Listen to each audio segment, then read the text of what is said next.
Brought to you by the EveryDollar app. Start budgeting for free today. This is the Ramsey Show, where America hangs out to have a conversation about their money, their work, and their relationships.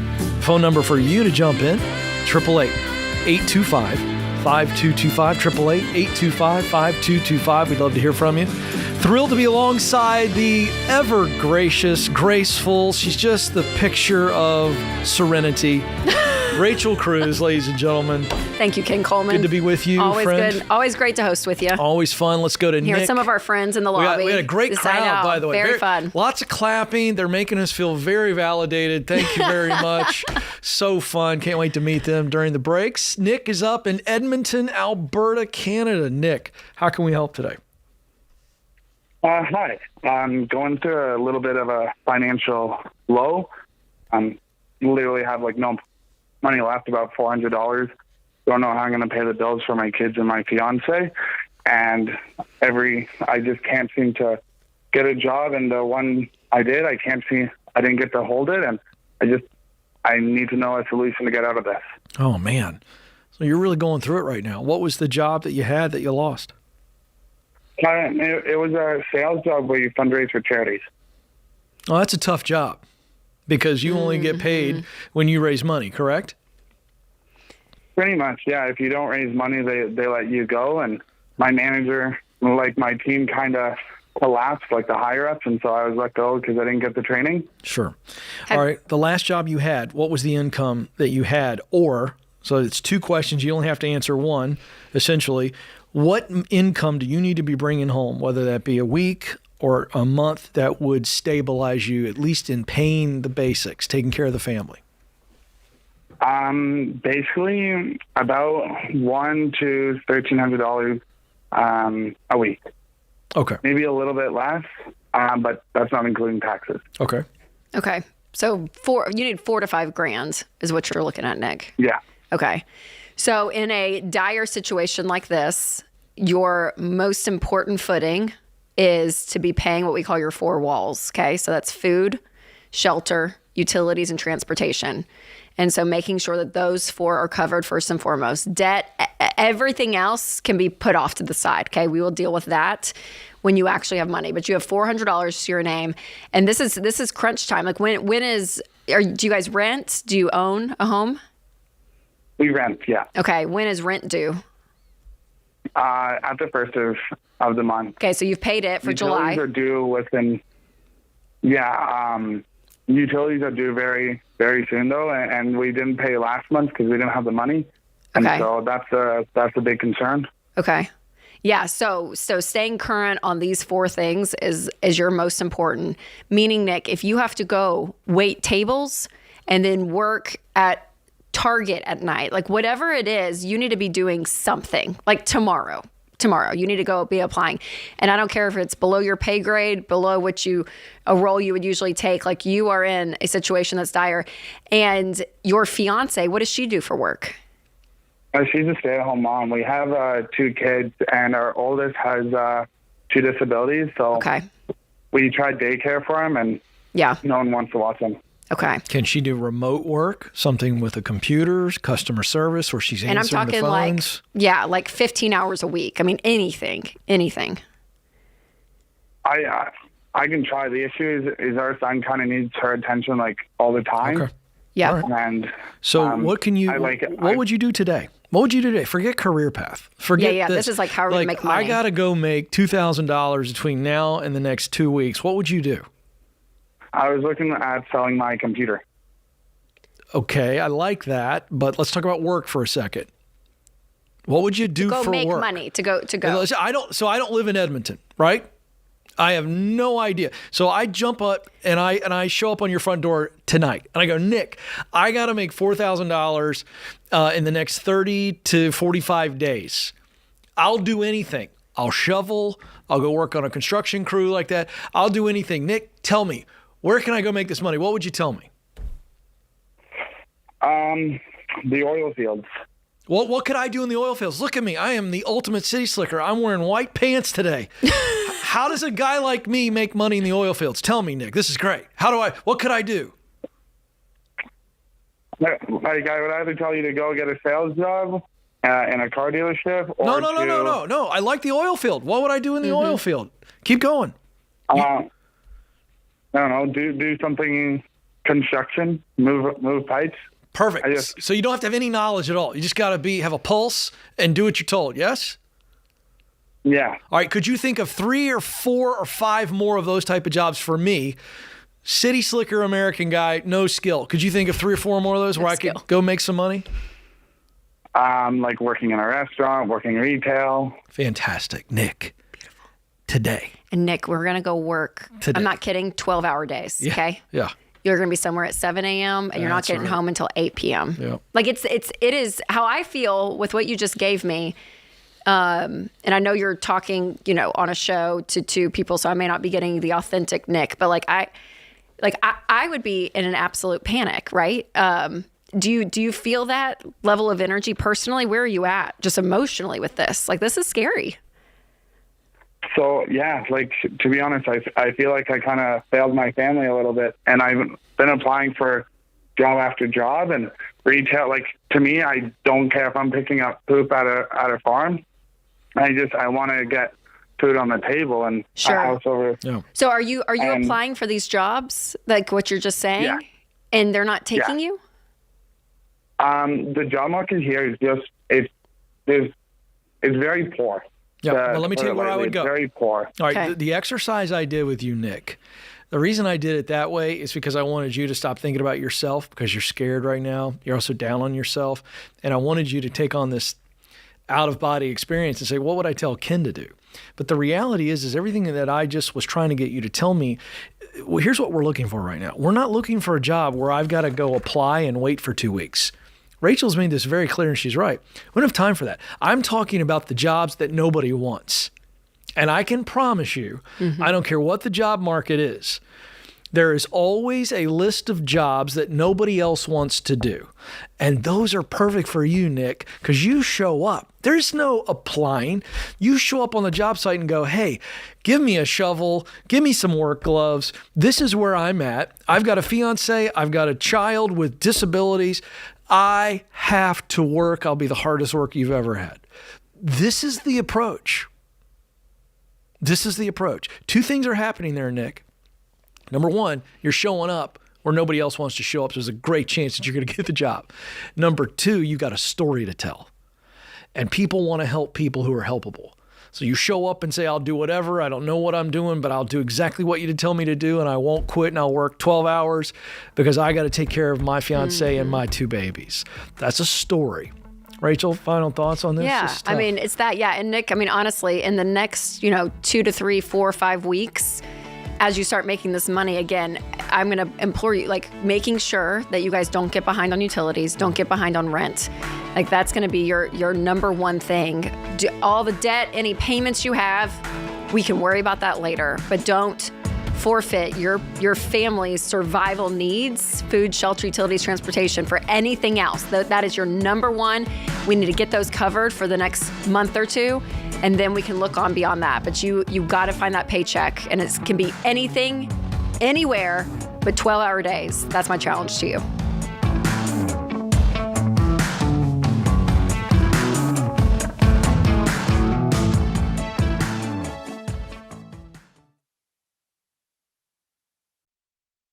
I get it. Switching banks is a pain in the you-know-what. But if your bank doesn't line up with your money goals, it's time to make the switch to Fairwinds Credit Union. Listen, you guys know how I feel about big banks. They make money when you stay broke, charging you overdraft fees, pushing credit cards, and telling you debt is normal. And that's why I only work with folks who help you, not just profit off of you. Fairwinds is different. They're owned by their members. They're nonprofit, and they share our values. They even advertise with billboards saying they want their members to be debt-free.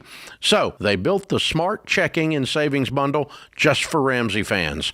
You can open your account online in minutes, and here's what you get. Free checking with no minimums and no monthly fees. Savings with a high APY to help you invest baby step 1 and beyond, and a mobile app that actually makes sense. Plus, you also get access to over 33,000 fee-free ATMs and more than 5,000 affiliated branches nationwide. So don't settle for a bank that slows your progress down. Choose one that's built to help you win with money. Go to fairwinds.org/Ramsey and open your smart bundle today. Fairwinds is federally insured by the NCUA.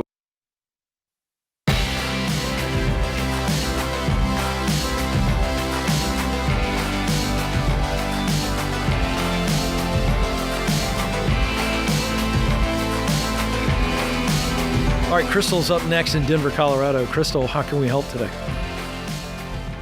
Well, I am. I'm at a loss here. I guess I'm kind of struggling. So I was in a really bad car accident about, I want to say about 4 or 5 years ago. They did eventually pay out about $120,000.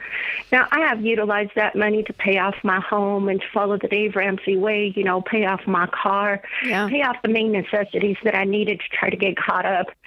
But now I'm suffering from this realization that, you know, all these extra bills are starting to come in and I don't know what to do with them. I can barely walk, barely work. I keep my part-time job, which gives me full-time payment on all my bills, but now I have an excessive, house tax payment that I didn't realize was supposed to be due in April. Certain little things like that. My car broke down. I'm like, what the heck is happening? I just paid everything off to try to get caught up, and I feel like I'm back behind again. Oh man. Okay. Did you set any of that settlement aside for like 3 to 6 months of expenses? Do you have any savings? No, I don't have no savings. I don't have no money to for my retirement. I have nothing left. Okay. And you use some of this to pay off your home, so your home is paid off. Yes, I used 80 of it to pay off my home. Okay. I used the other 10 of it to pay off my car. Okay. So that was 90 right there. Yeah. What's the total right now, Crystal, of bills that are coming in that you didn't expect? So this is above and beyond your normal living expenses. Can you give us a total? Probably about 4,000. I was just listening to what you guys were telling that other gentleman, and I was like, Lord, I wish I could just grab a shovel and put on some gloves and go do that kind of work. So, but $4,000 is... What's the disability, Crystal? You said you can only work part-time. Is that because of the car wreck, or is there something else health-wise going on? It's all due to the car wreck. My arm is pretty much broken. I'm a cleaner, so I go in, I'll clean a house for 3-4 hours at a time, and I get paid full time. Mm-hmm. It's a blessing to be able to do that, but the more work I pick up, the more my body deteriorates. Okay, Crystal, let's go back for a moment. We're going to dig in here. So I want to know the total amount of money in bills that you were sharing with Rachel and I to start the call. That number is $4,000? In excess this month. Okay, so you have the tax bill on your home. How much is that? $1,558.28. Okay. I just called them and they said they don't care. Okay. Send it in by. Okay, and then a car. Put a lien on my house. Yep. Okay, and then something with your car. Correct. What was that? $10,000. How much? $10,000. What? $10,000 to fix. How much is it worth right now? Like, if it was fixed, how much would it be worth? About $18,000 probably. Okay. Okay, what's wrong with it? I got myself a decent car, I thought. What's wrong with the car that's going to cost $10,000 to fix? Oh, apparently I didn't know, but the windshield is now broken. I didn't know it had a stupid front camera that they got to fix. So I called the insurance. They're going to pay like $500 on that stuff. Well, you don't need a camera. You don't need a camera to drive it. Is it drivable? It's drivable, but it's affecting apparently the whole system in the car. So apparently, I have to get it fixed for the system to work. What system? Which I knew nothing about. I didn't know I was purchasing such an extravagant car. Otherwise, I don't think I would have purchased it. What kind of car is it? A Honda. Okay. I thought I was getting a good car, a Honda Pilot. Hondas will run for 500 years. I mean, you can get from point A to point B, but the system you're saying is the camera and other things, right? But your engine works. You can turn, I'm being for real, like you can literally turn the key, you can drive, there's acceleration, braking, like the basics to get you to and from somewhere is okay. Is that correct? But yes and no. So it will go, but when you push the park button, sometimes it keeps itself in drive. And apparently it's all due to the stupid electrical that is attached to that stupid camera. Okay. And how long ago did you buy the car? Oh, gosh, I just bought it last year. Okay. Was it, okay, and did you buy it from a dealer? No, I did not. Okay. You bought it for private sale? Private sale because it was $10,000 less than all the cars that were available out there. Okay, gotcha. All right. So let's keep running the numbers here. So we've got a $10,000, we're being quoted $10,000 for the Honda to be fixed. We've got $1,500 for the housing tax. What else is a bill that has come up on you that you weren't prepared for? Is there anything else? So primarily those two are the main ones that I've been stressed about. All right, and if those two weren't in the picture right now, would you be, through your disability or through your part-time work, would you be able to cover all your basics? Yes. And you'd have margin? Yes. Okay. All right. Now a little bit of margin. Okay, Yes. good. Now we know what we're working. I believe so. Okay. Yeah. So the real pressing issue is the $1,500. Feels like that one. We need to get that Got to paid. get that one Yes. paid quickly. Yeah. So that's going to be your number one priority. And Crystal, this is the hard thing about money is it flows two ways. It comes in and it goes out. And so there's no other way to fix that issue. Meaning money flowing in for a short period of time is probably going to be your best bet. And I know from a health standpoint, that's really difficult. And I'm not talking long term. I'm not talking, 5 years of doing this. But if you can pick up more time with the cleaning, because like what you're saying is great. It's physical labor, but it's for a short period of time and you get paid really well. So I think that this is like a great lane to stick in. I would stick in that lane than versus trying to go find something else. And I also wonder, what else can you sell? Do you have things that you can sell to get at least $1,000 of the $1,500? Could you cover the whole amount by selling things that you already own? I was trying to sell a couple of appliances here that are half broken, and nobody even wants those for $100. Well, I understand, sweetheart. I'm talking about something I understand, but is there anything you can sell that's not broken or half broken? No, sir. I live only by my means. All right. Are you plugged into a local church? Yes. Okay. Have you told the church what's going on with you? Yeah, unfortunately, my church does not help with situations like that. Okay. All right. What about our friend group? What kind of a friend community do you have around you? Really, I just have family, and I kind of mentioned it to them, and they kind of said, well, you better figure it out. And I was like, wow, all righty then. Okay. All right. So I'm on my own on this one. Right. So we're running through the list of quick fixes. You're just going to have to grit through this, and you've done it up to this point. I think Crystal, you can do it. Yeah, and I just want to encourage you that, number one, with the car, I would go get a second and third opinion. Sometimes one mechanic at a dealership is going to quote you something. So I would go, honestly, go find somebody like in a local shop, anything, right? That get 2 or 3 opinions. And my guess is that 10,000 is going to lower to 7. I think you can find a better deal than what you have. Usually the first opinion is mostly the most expensive. So let's just pretend that's the case, Crystal. Do you think you could make an extra $300 a week? If I try really hard, I'm hoping to pick up another house somewhere here or there. Yeah. There you go. So Crystal, that's it. You got to just back out the math and say, okay, I need to get this $1,500 in the next 2 months. And that what I need, bare minimum. 6 months. I need to get it in 3 weeks. Okay. I got 3 weeks. Get after it. Okay. So then let's do it. You can do it. Yeah. Because here's the deal. It's 3 weeks. You can do it. You can do this. And this gets the tax thing out of your hair. Now you've paid the house off. You can cover things. You can figure the car out. I drive that car until it absolutely stopped. Yeah. And Ken, I would say for the baby step purposes, not to keep harping on Crystal's situation, but this is why we do say before you pay off your home or anything, You need to have an emergency fund That's of right. 3 to 6 months of expenses, cash in the bank that's there as your emergency fund, be funding some retirement, and then the house comes later. Because if she had 6 months of expenses, 3 months of expenses saved, this wouldn't, That's right. be as big of an issue. So remember that savings, liquid cash, you guys, is really important in life so that you're not stuck in a situation like this.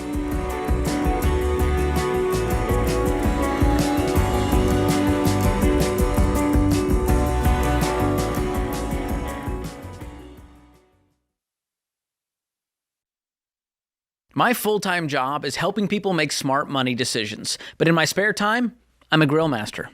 Okay, more of a semi-amateur enthusiast. But you know what makes me get one step closer to pro level? Shopping at Aldi.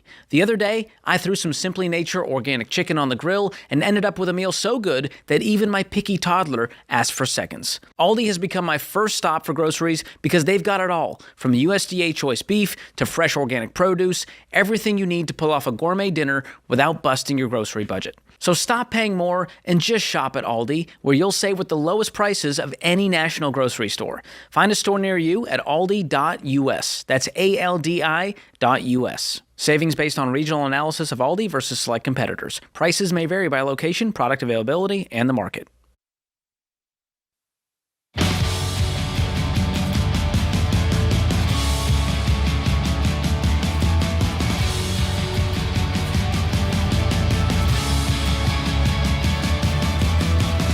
Hey, if you're tired of getting to the end of the month and realizing you've been living paycheck to paycheck and you feel like you just can't get ahead, stuck in the hamster wheel, I want to make sure that you're aware of our free Every Dollar trainings. These are new trainings every week this month. They're all hosted by one of the Ramsey personalities. We'll show you how to stick to a budget, even find $9,000 of margin using Every Dollar so you can get out of debt and start building wealth. So again, it's free. You can ask questions during this live Q&A. It's all free. Sign up at everydollar.com/webinar, everydollar.com/webinar. Jeremy is up next in Hartford, Connecticut. Jeremy, how can we help? Hey guys, thanks for taking my call. Sure. What's up?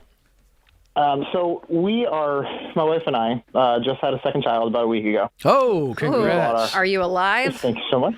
I'm alive. Awake and well enthusiastic. Yeah, very, Good. very impressive. I wouldn't be able to put two syllables together. Good for you. Well, let's wait till the end of the call. Yeah, fair point.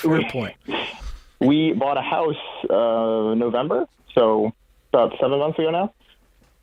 And we decided that we prayed about it. My wife's going to stay home and raise our kids the way that we think is best and the way we feel pressed to do so, which is to love Lord.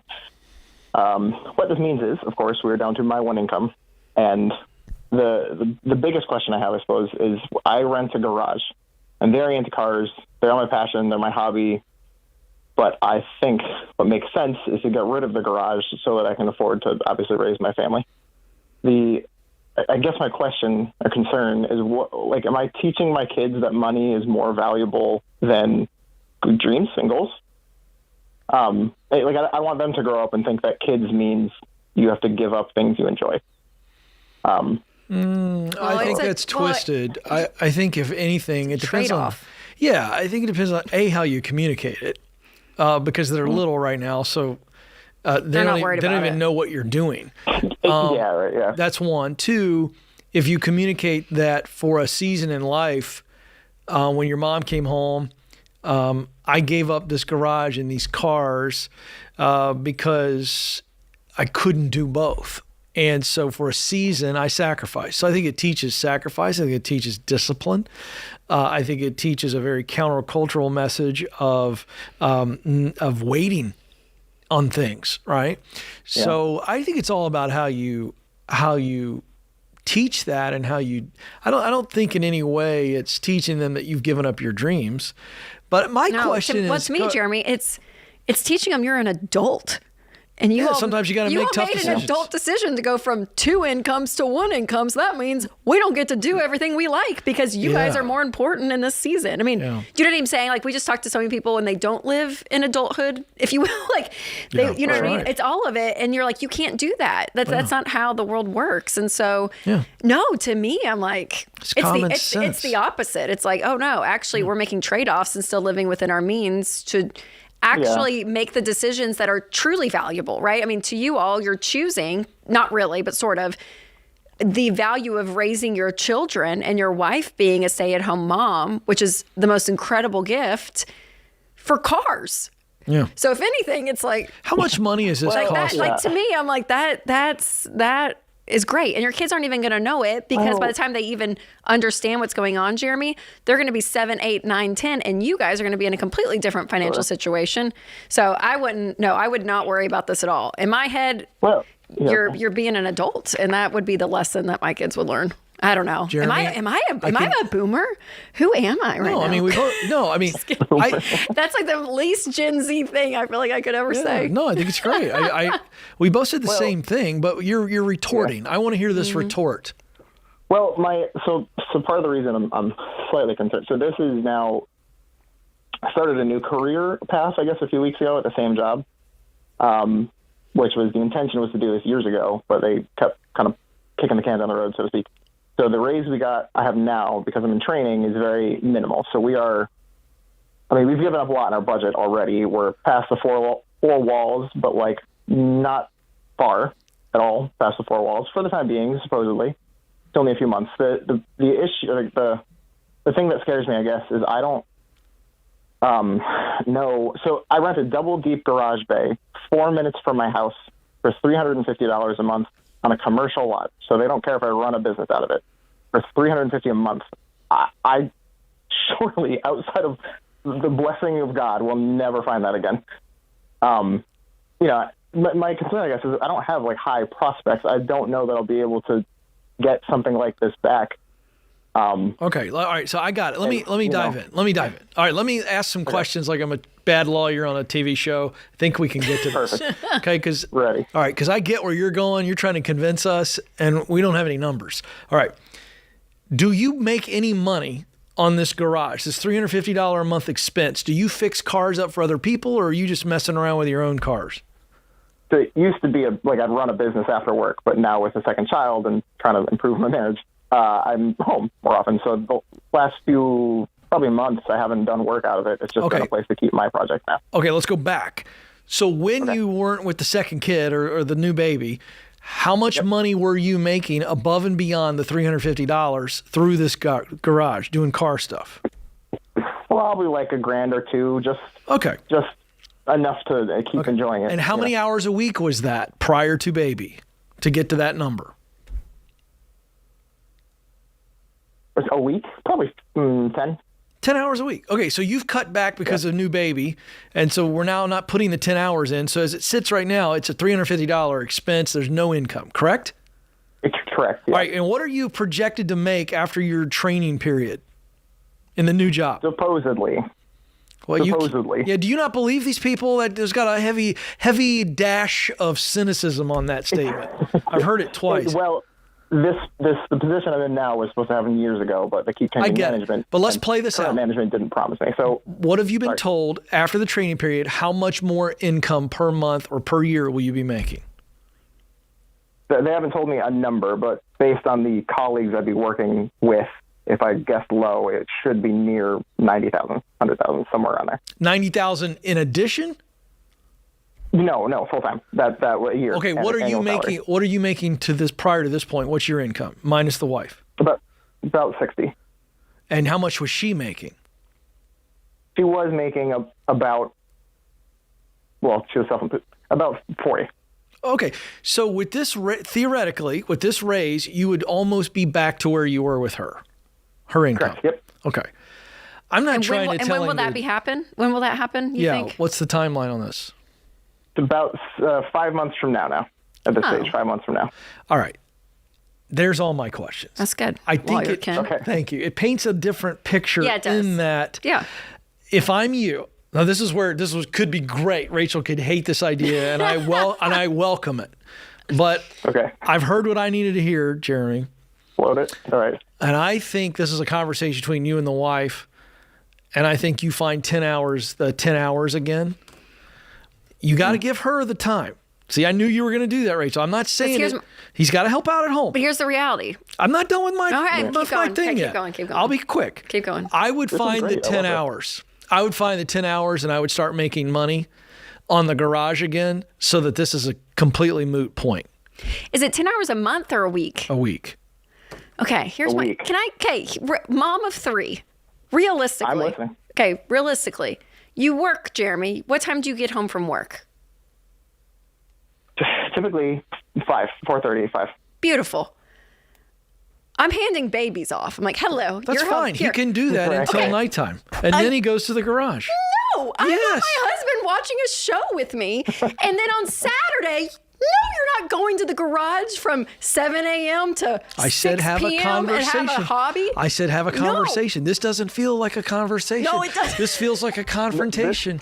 And if that's This how it's feels going like to the go. exact conversation I have at home. Jeremy, I could not. Well, in if this she's going to season. react the way 10 Rachel hours. reacted, let it go. 10 Get rid hours. of the garage. Okay, Ken, how would Stacy feel if you worked every I night? think if 5 it was days a week, important to me and it made every money, she'd be fine Every with it. Saturday, you'd go for 12 hours. You basically. Didn't say that. I said find 10 hours spread out over That's 7 the problem, days. Is that's a lot. There's not No, that it's many not. hours. Oh, there's not that many plenty. hours. 24 in a day. Everybody gets the same amount. Not right now, Jeremy. I wouldn't. I'd at least float it. 10 hours a month. We You can saw get what there. I did. I floated Yeah. and got smacked. Question is, are you willing to do the same?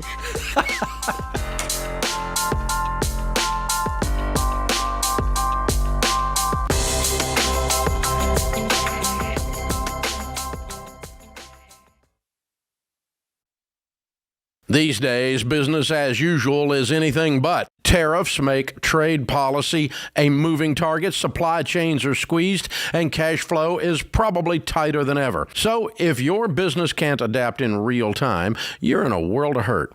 That's why you need NetSuite by Oracle, trusted by more than 41,000 businesses, including Ramsey Solutions. You need to see what's happening, what's stuck, and what's costing you, and how to fix it. And NetSuite is the #1 cloud-based business management suite because it helps your business make the right decisions fast. It brings accounting, financial management, inventory, and HR into one place so you're not left shuffling a dozen different spreadsheets. That gives you the visibility you need to make quick decisions based on actionable data. And NetSuite AI automates everyday tasks so your team can focus on strategy. It's one system for full control and no guesswork to tame the chaos. And right now, if you're leading a business doing more than $1 million in annual revenue, download NetSuite's free ebook, Navigating Global Trade, 3 Insights for Leaders at netsuite.com/Ramsey. That's netsuite.com/Ramsey.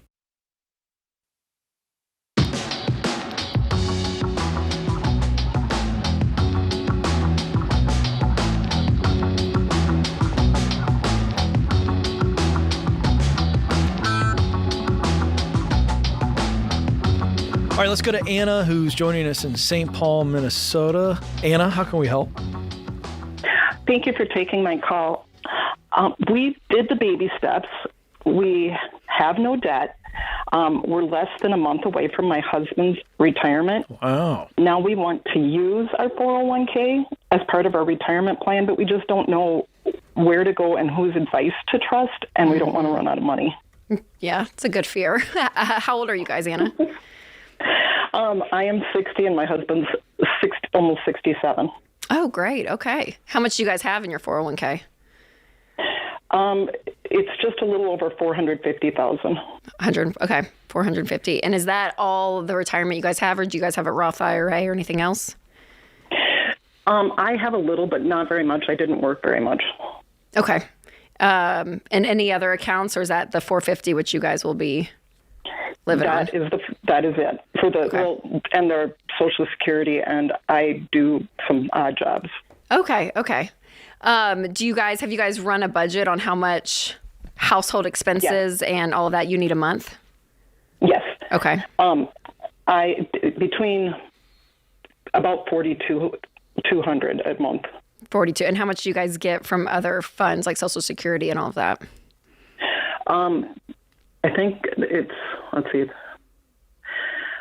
3,400 a month. Okay, great. So you're not looking at, way too much to pull out just to sustain life besides like a trip or something, but just like what you guys need month to month. I mean, it's not that much. that you're looking at. So yeah, when it comes to the actual running the numbers and everything, a couple of things. One, I would sit down with a SmartVestor Pro. I would have a financial advisor in your corner just to look over, especially where you guys are age-wise and stage of life, to be looking over your whole financial picture. So everything from estate planning, anything with taxes, these investments, your home. I mean, all of that, they really can get a good picture and help you get a really detailed plan. That will make you feel, I think, really secure because you're going to be seeing numbers and knowing exactly what's going on. So you can go to RamseySolutions.com and check out a SmartVestor Pro. We have many in your area, Anna. So I would do that. And then also, I mean, honestly, when you're looking at the math of it, we don't know exactly what the market's going to do year to year. But kind of one of the rules with investing, if you don't touch the principal, then in this 450, it doubles every 7 years.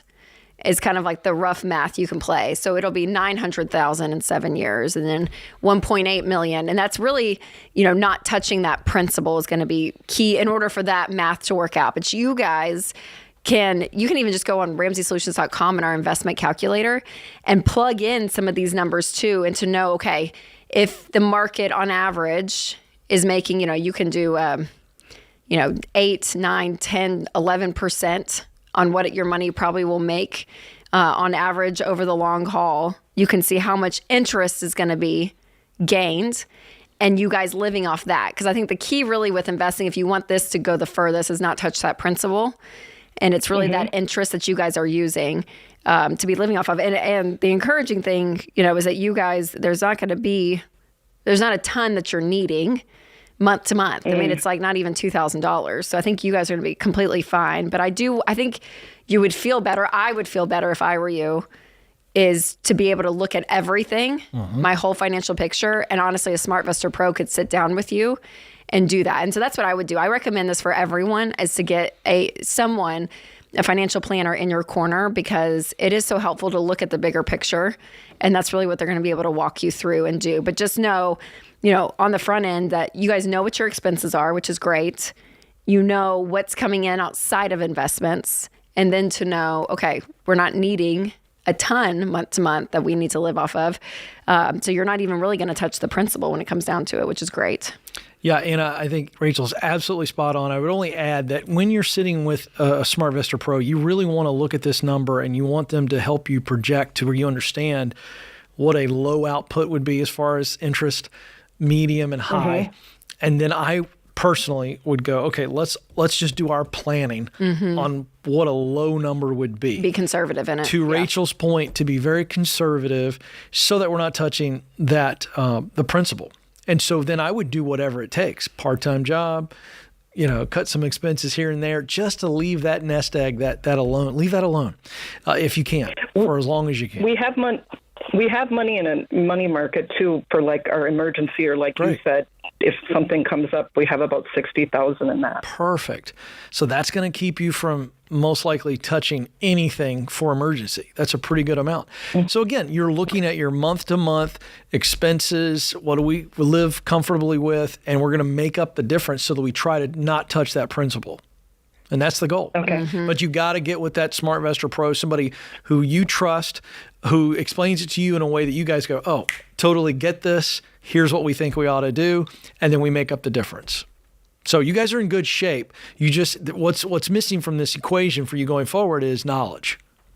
Just really understanding the numbers. And Ramsey Solutions, the SmartVestor Pro, is somebody they endorse to go talk to? Yeah, so if you go to RamseySolutions.com and you click on SmartVestor Pro, these are independent financial folks. It's just that we have vetted them so that they're advising people, right, within our values. But we don't give investment advice. We don't do that. So these people are trusted in the sense that we know that they give advice that Dave has given for decades. Okay. And then you vet them yourself as well. So yeah, go interview meet a couple. With 3 or 4, sit down with them, and you got some chemistry there, I'm sure you really trust the lady that does your hair, Anna? Yes. I think it's the same process. However you came about picking her. I know Yep. Rachel's very finicky with who Real. touches her hair. So that's a process, whatever you want it to be. Yeah, but have somebody, Anna, remember that has the heart of a teacher is what we always say, not the heart of a salesman. And these Smart Investor Pros should have that. But I want you to fully understand after meeting with them to the point that you can teach someone else what you're doing, right? Like I want you to be able to know that. So ask questions. If you get a weird feeling about somebody and you don't like them, don't use them, right? Trust your gut in it. But having someone in your corner, I think is one of the best things that you can do long term for you guys, just to help. And we meet with ours once a year, Ken, Winston and I we do. do the same thing. And we look at everything. And there's something about having a third person that knows every number, knows where everything is invested, and they can even make changes in a great way to help you even more. You know what I mean? Some of this stuff could be in like really low risk, investments, and they could maybe up it a little bit, and you can even make more, depending on what everything's in. So having someone in your corner in that way is smart. Yeah, and we can't underestimate enough this process. When we say go meet with 3 or 4 different investment professionals, we mean that. That's not just a rule of thumb. The reason is because chemistry matters, trust matters, all of that. And I joke about the person doing your hair, but I think it's the same thing. It's like you're just not going to go to somebody who you don't like or you don't think is going to do a good job, or every time you make a request, they talk you out of it. We just have to apply some common sense here, and I don't think we can really accentuate that enough. That, to your point, do you understand what it is that your investment pro is telling you that you should do? Yes. Because if you don't understand it, don't agree to it. That's right. No, the fully, and I think too, this is, this can be an intimidating industry to kind of tap into if you're not used to meeting with someone, because there's kind of a jargon, there's a language, there's all this stuff around it. But again, the people that we want our listeners to be sitting down with and advising is someone that's not going to turn their nose up. They're not going to make you feel dumb or stupid for asking questions. They are going to be extremely humble people that are going to help you and be advised in the right way. They're not going to try to sell you on a reverse mortgage or, doing something so stupid that it's within the values of, yes, let's get our house paid off. Let's live below our means. Let's, here are my financial goals. Like, what are you guys wanting to do? And how can we make this $450,000 stretch as far as we can to do the things that we want to do with our lives? And so someone that's on your team in that corner, that's what we're looking for. Thank you for the call, Anna. You guys are in good shape, and just a little bit more knowledge. Here's what happens. I'm telling you, when we get clear on any issue in life through knowledge, we have confidence. And when we have confidence, we're willing to make good decisions and move forward. You guys are going to do great. Thanks for the call.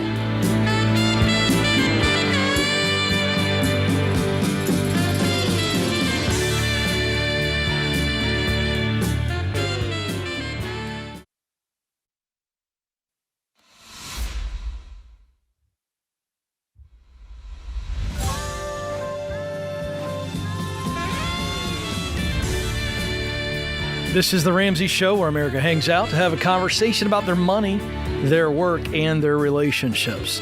The phone number for you to jump in today is 888-825-5225, 888-825-5225. Alongside the incomparable Rachel Cruze, I am Ken Coleman, and we're here together to help you out. Luna is going to start us off in Lafayette, Louisiana.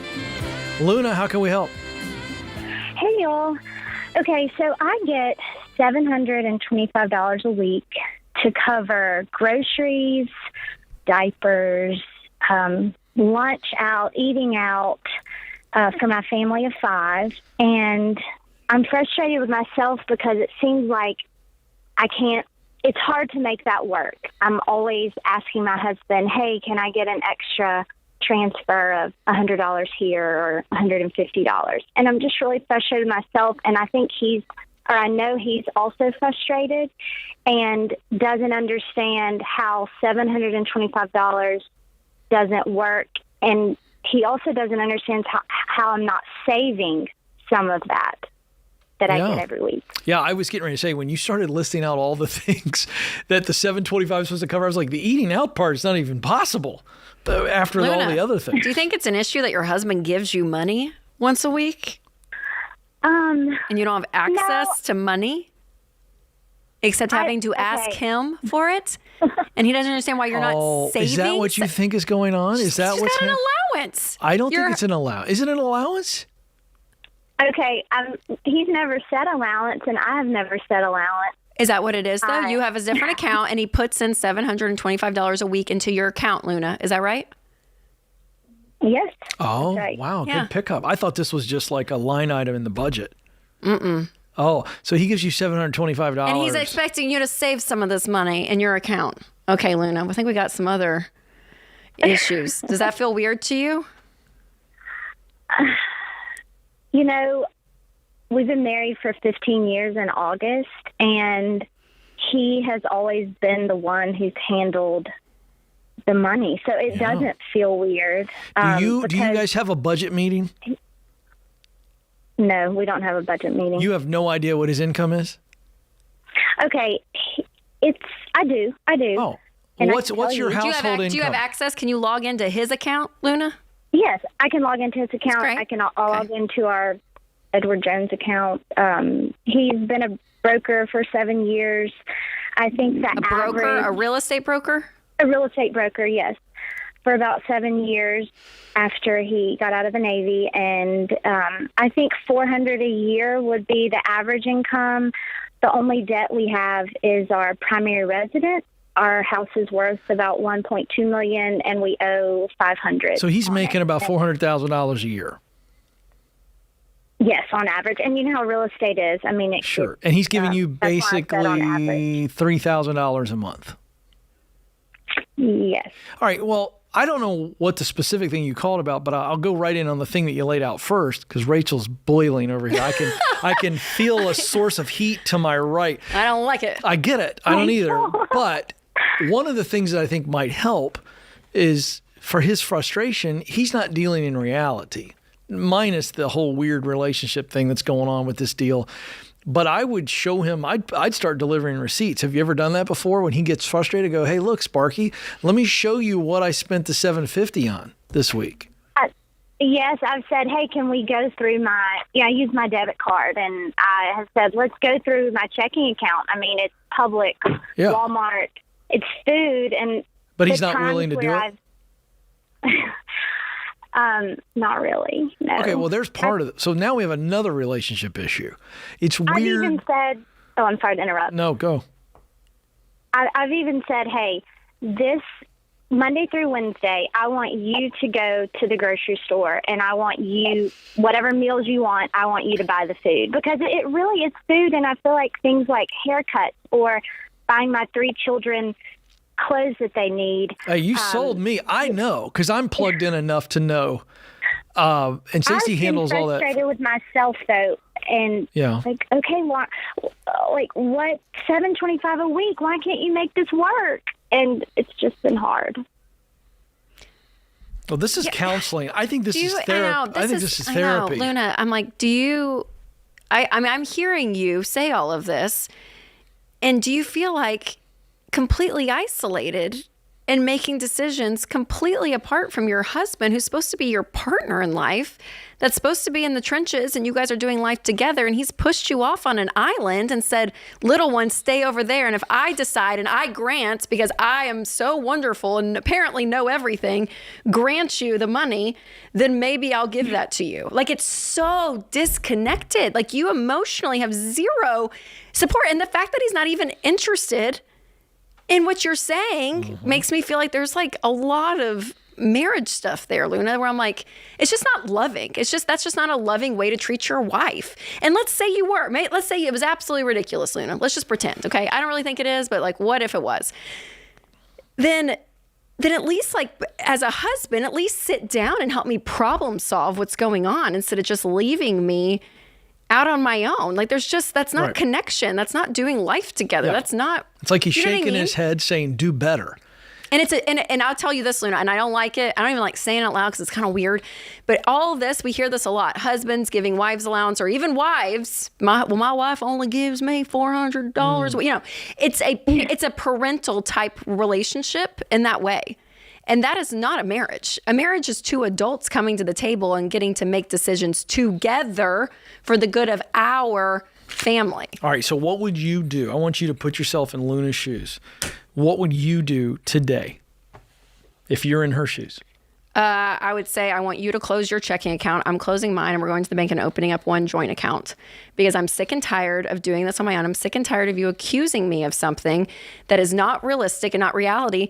And not only are you accusing me, but you have zero empathy or zero interest in coming into my world and being interested. And I don't feel loved. I don't feel supported. And that does not make me feel taken care of. What would is having a husband that sits down across the table and genuinely wants to hear what's going on and where I'm struggling, and to say, we are on the same team. And Luna, you get to make the exact same decisions as I make because it's our money. Love it. First of all, how do you feel about that, Luna? Oh yeah, it's great, because then I have another question. Luna, how's that feel? Okay. Is that too much for you? Do you even want that? I don't even know if you want that. Oh, no, that would be amazing. That would be... What if he blows her off? What if he goes, pfft? Then you have a marriage issue, Luna. Then what would you do? Yeah. I'm taking you up a notch. I'd go see a therapist. I'd go get a third party involved.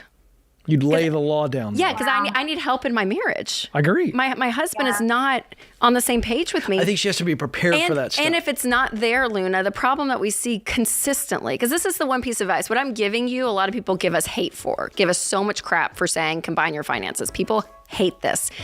But the problem is when you start to isolate yourself in different parts of your marriage and to say, that's yours, this is mine, that starts to become the marriage. Like that, and that is not what we signed up for. When we stood on an altar and said, I take you as my husband, I take you as my wife, for better, for worse, richer or poor, like we are in this life together. That's what marriage is. And when you start to freaking separate everything constantly, it plays into parenting, it plays into decisions with in-laws and holidays and sex and like name it all. That's the state of your marriage. It's just coming out as a money and control issue that he has. And I would get to the root of that. I can count on one hand, James, the amount of times I've sat next to Fired Up Rachel, and I like it. More, please.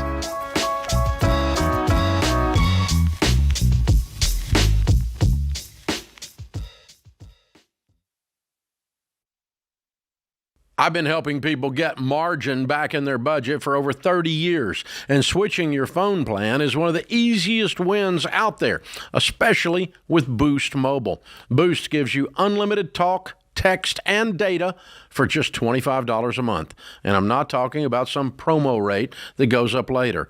That $25 price is locked in forever. No contracts, no headaches, and with their 30-day money-back guarantee, there's no risk. So stop wasting money. Go to boostmobile.com/Ramsey today. Restrictions apply. See boostmobile.com/Ramsey for details.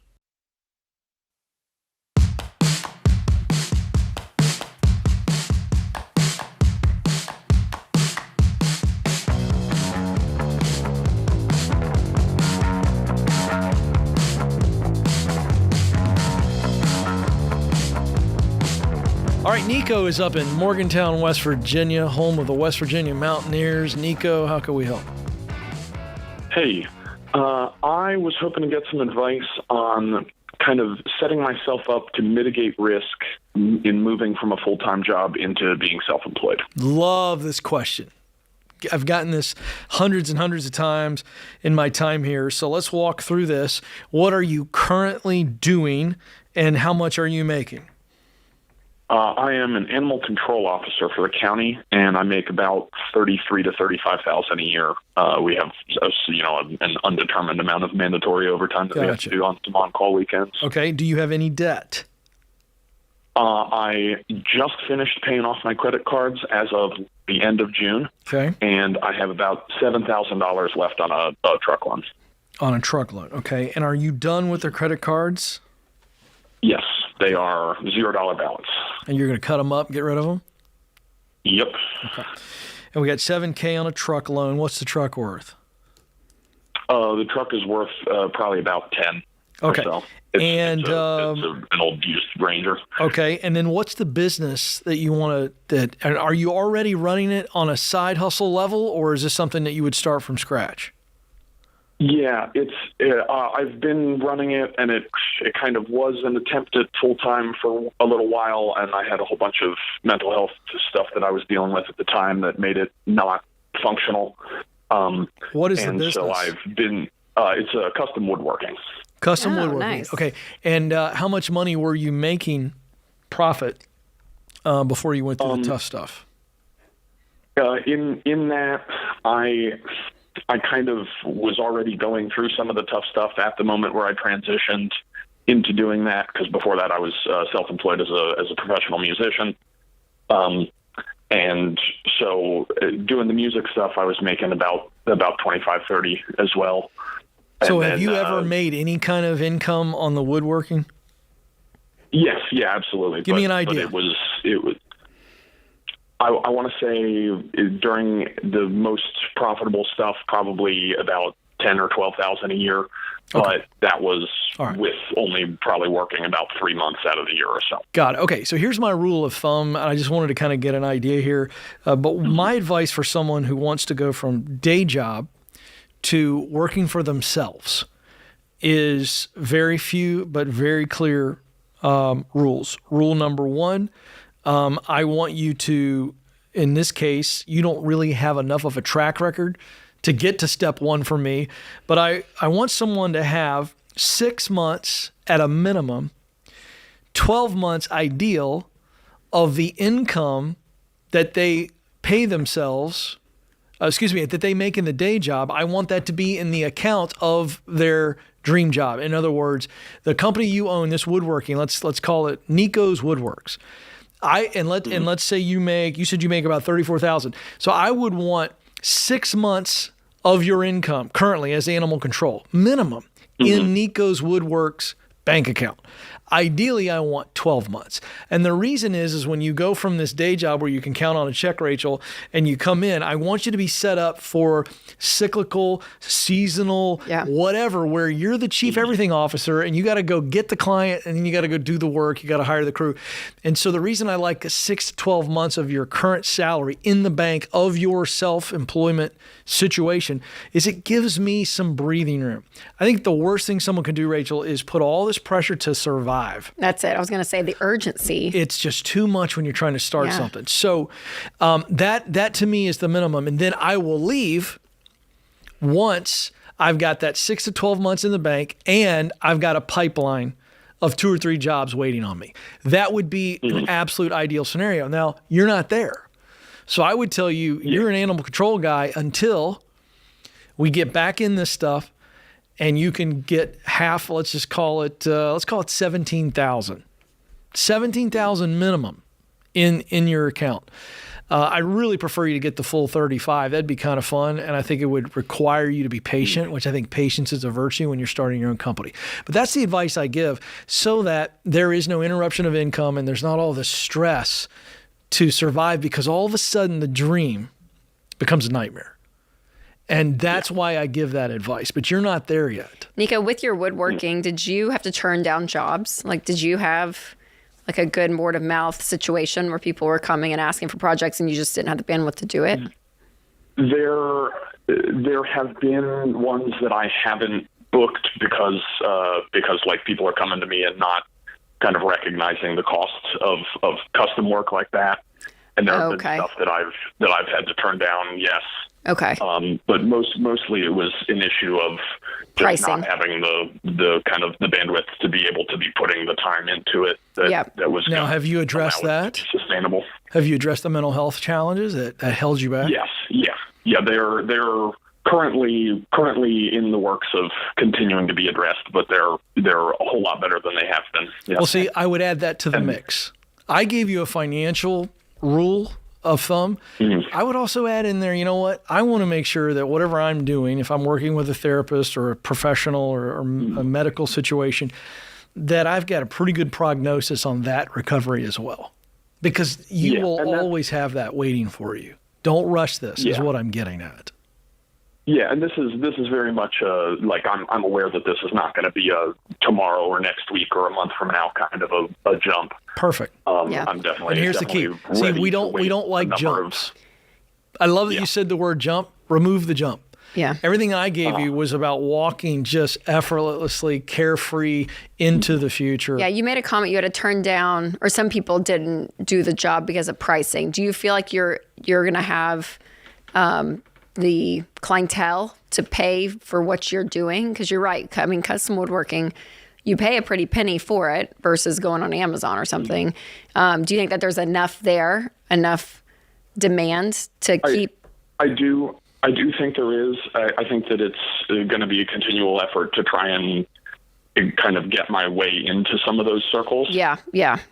Certainly, which is another part of the stuff that I'm hoping to, work with a small business coach and stuff like that to be able to. I'm going to give you aspect of it. Yeah, I'm going to give you a book called The Proximity Principle, which I wrote, which is basically for this. And it's very simple. The whole book can be broken down into this. The right people plus the right places equals opportunity. And fun little book. We'll give it to you whatever format you want. And I want you to read it. It won't take you long, but it's going to help you identify the 5 people that I write about in the book that are doing what you're doing in the world that you want to be doing it, and that will bring more opportunities for you. So that'll be my gift to get you started. Fine, if you want to do a business coach down the line, I wouldn't spend any money on that yet. Let's just get out there and get our toes back in the water like you did before. You only made $12,000 over a year. That's not a lot. You can acknowledge that. It's not a criticism. That's just we never really got a chance to launch. And I want you to really play this thing out. Sounds like your head is very level right now. I'm proud of you for that, Rachel. He doesn't seem like he's got all this angst. He's got some experience here. He's got a vision. And I think you're all set up for this. Just take your time. Take your time. It's great, Nico. Thanks for the call. That's the real challenge for so many entrepreneurs. For so many people. I know. We know this from new data, by the way. 70% of Americans, Rachel, identify as wanting to work for themselves. Oh, wow. 7 out of 10. Fun quiz. What's the percentage of people that actually do work for themselves in the United States? Take a wild guess. Small business owners. 7% want to work for themselves. How many actually do? What's the percentage? I'm going to go 20%. No, 6. Oh, my gosh. So that shows you. Yeah, it's good. It's really hard, number one. Number two, it's really scary. Yes. I mean, it's one thing to sit there under the tree risk there. with a lemonade and going, I'd love to do this for myself. I know. And then moving forward on it. And it can break you financially, which then breaks you emotionally. That's right. No, it can definitely be a huge risk, but stuff with our entree leadership and then your stuff can. I mean, really, it touches on all of that, which is great. Proud of you, Nico. You got this, man. Keep moving forward.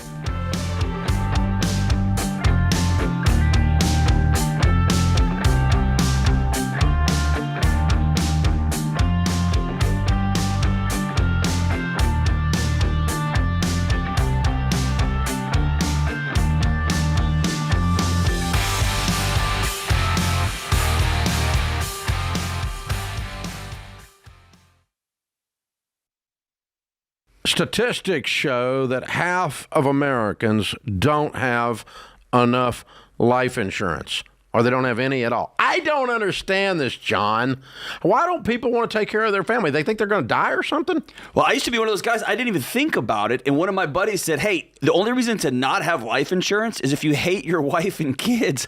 And I immediately went and got term life insurance. That's a gut punch. And you're telling me, and for decades, Dave, I've sat across people who've lost a spouse. They've lost somebody important to them. Me too. They don't know what to do next. Me too. I mean, you're going to have a crisis here. And, you got 2 options while you're sitting and talking to a young widow. She's concerned about how she's going to invest all this money properly and not mess this up, or she's concerned how she's going to eat tomorrow. That's exactly These are the right. 2 options. And take care of your dadgum family, man. Term life insurance can replace income, pay off debts, cover funeral expenses, so your family can actually have the opportunity to just be sad. Yeah. To just miss you. That's exactly what it's supposed to be. It's saying I love you to your family. Term life insurance. Jeff Zander and the team at Zander Insurance makes it easy and affordable. I've used them personally for 25 years. They're the only people I trust. Go to Zander.com or call 800-356-4282.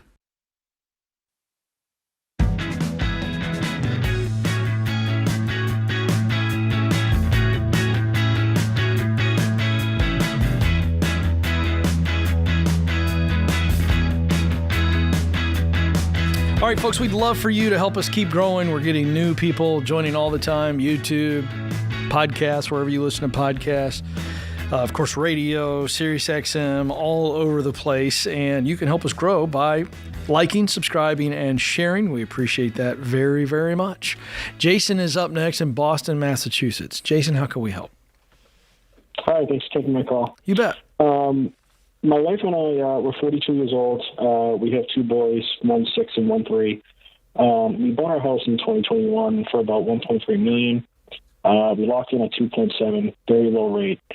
But frankly, my wife and I, we travel a lot for work, and the house it's a real drain on my time and energy. I'd move tomorrow, downsize to like a townhouse, more of a new build townhouse in the area we live in now. But my wife's hesitant because we've put down some roots. The kids are entering public school. One is going into first grade next year, and one will be going into kindergarten in a couple of years. Townhouse I'd like to move in, like from what I've seen around here, a new build would cost like between 1.5 1.8. But it's really the lifestyle issue, not so much the financial issue that I'm thinking of making the move. So would this be a good idea, and how can I approach this with my wife more effectively? How much would you make if you sold it, your current house? So right now I'd say it's probably worth about 2.5. We probably make between 1.3 and 1.5 million. And your problem, Jason, it's not the mortgage a month that's stressing you guys out. It's the upkeep. Is that what you're saying? It's the upkeep because we both travel a lot, and I like to do a lot of things myself. I'm very hands-on. I always grew up with the attitude that no one's gonna take care of my house as well as I do. In the people I've had work on my house, it's been a managing process to make sure that doing the right thing and stuff like that. Can you give me a picture a little bit? Like, are you on multiple acres? Is this just cutting the yard and doing landscaping, fixing heating and air? Like, what is the upkeep specifically? Is are you on a farm? Do you know what I'm saying? Like give me a picture of it. No, we're on about an acre of land. The house is about 4,000 square feet. So it's a lot of outside's a lot of upkeep, cutting the lawn, making the property look nice. It's this every day there's something, right? Okay. We recently had the HVAC replaced. There was problems with that. We've had every project we've done to this house. There's been issues and a lot of managing, just on top of keeping track of 2 young children and the demand of our jobs. Okay. So Yeah. it's just So the appeal to you is I go in a townhouse and I don't have to do anything except for HVAC. I'd have to pay somebody to come out and do that, or I'd try to do it myself. So this is all about convenience for you because you just feel overwhelmed with all the stuff you have to manage. Is that what I'm hearing? correct. Okay, here's the challenge. Here's the challenge with that. And I'm dying to know what Rachel thinks, but I had to jump in and just say, simply put, to me, it makes no sense. And I think that your income's going to validate what I'm feeling, but I'm going to go ahead and jump out, and then I could be wrong. I think for you to sell this house, take every nickel of what you make on it and buy a townhouse with that, because you said the townhouse is going to cost you 1.5. It makes no sense. Now, let's see if I'm right. What is your combined income? You said you both travel for work. What's your combined income? It can vary a little bit, but usually between $350 and $400 a year. Bro, pay somebody to do this crap around your house. Get a yard guy, Jason. Stop. I want to Put the pride down, Jason. Put Your the wife pride is down. right. By the way, you're not going to win this with your wife, and we're on Rachel your will wife's explain side. this. She has a female perspective that I won't understand, but I understand the outcome, and you won't win this with your wife. Not to mention, I don't even think it's a fight worth fighting. I think it's silly. I think you'll regret this move. That's what I think. And you got to let it go. Listen, you need to take on the persona of somebody like me. I can barely hammer a nail, and I am fine with it. I've come to grips with it. Winston, Rachel's husband's a friend of mine. He can do it all. Guy has a real tool belt with tools in it. I can't even buckle a tool belt, and I'm okay with it, as I pay somebody to do that stuff for me. Guys come and cut my grass every Friday. It's great. I'm adding to the local economy. Rachel, am I wrong? With that combined income? I'm with you. Keep some of the stuff you want to keep doing because you enjoy it. Winston likes to tinker, so I feel like he's always turning around. I He's pay always somebody to tinker. Yeah, he's doing something. But I'll tell you, he sold his lawnmower when we moved into our house. This was 5 years ago. Because he was so determined to do the yard work and to mow the lawn because he wants our kids to see. I mean, it was like this whole thing. And then he just we talked about it, and I'm like, you can, but also you could get your time back on a Saturday or a Sunday and hang with us as a family. Yeah. And everyone's going to be okay. And can I tell you, Jason, it took probably 5-ish months, probably 5 or 6 times, where he finally was like, this is nice. Yeah. Okay, this is nice. And so I know, Jason, I'm so sorry. I'm on your wife's side. Me too. Okay. Yeah, I'm a big opportunity cost guy, and I feel like that's money that could be invested in. Opportunity cost. Then why in the world do you think that selling this gargantuan house that's got a ton of equity in it, to put all of that into a townhome, you think that's a good opportunity cost? I have no mortgage. I understand. But you could pay all this current house with that income. You Okay, could. how old are the kids, Jason? Did you say 3 and 5? They'll be 3 and 6 this month. 3 and 6. Okay, and one's already in school, right? Right. Your wife and is you going to hate and you this. like your school? Are you guys happy with where you are? We love the school system. It's the best in the state. Yeah. It's the best in Mass. Yeah. Okay, I think you're good, Jason. It's not worth the trade-off. And again, if you had called Jason, I'll give you a scenario where I would say you guys, I like this. Is that we have people that call all the time that they bought a house in 2022 at the height of the market, and and then now your wife wants to stay home, and your income's gonna be cut in half, and your mortgage payment now is bumping up in Boston to 50% of your take-home pay every month. You guys are overwhelmed. You have 2 car payments. You have credit card debt. Still have student loans, and you're like, we just can't make any traction. I'm losing like that scenario. We would be like, all right, we gotta make some big changes here. But Jason, everything you laid out, I hate to say it. I mean, you called primarily a money show, and finances isn't the issue in the situation. It's just convenience. And then you go down the list, and the convenience again. Well, he pulled the mortgage card at the very end of it. But if he said, but that's not our big thing. But the Ramsey thing, you pay it off. A baby step 6, you're okay. I agree. And again, Jason, if you had said we're on a 20-acre farm. Right. And I can't keep up the work, and it's exhausting, and our chickens are everywhere, and our cattle, and it's goats. just too much, and we don't have time. Like, do you know what I'm saying? I'd be like, that's a lot. Right. If you're traveling, I wouldn't want to deal with that either.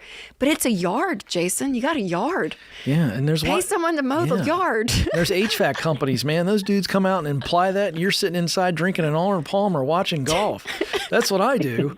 Hey, guys, it's right around here. Let me show you. I walk out, I show them where to go. I got the money, pay them when it's done. Great, guys. Don't care at all whether I can turn a wrench, which I can't. So I get some of this, but I guess what we're having some fun with this. It's more ego, I think, Jay. I mean, honestly. It's pride. Yeah, pride. And it's 100% pride. Yeah. And I also think, I can appreciate. Which we do. To agree. And I also think there's a little bit of fear. And I think that you're going to have to, I knew it. Of what? Your kid's not. What are you afraid of? Go ahead. It's okay. You're safe. Yeah, it's just the anxiety of home ownership. Just afraid of, just afraid of it being gone tomorrow. Got you. I got you. You just want, okay. But you're not overextended. No. Yeah. And you have a big emergency fund? We have about $100K in cash savings. Dude, you're fine. You're fine. Okay. Take a deep breath. Right. And please hear your wife on this. Hear why she doesn't want to move. And then just say, yes, dear.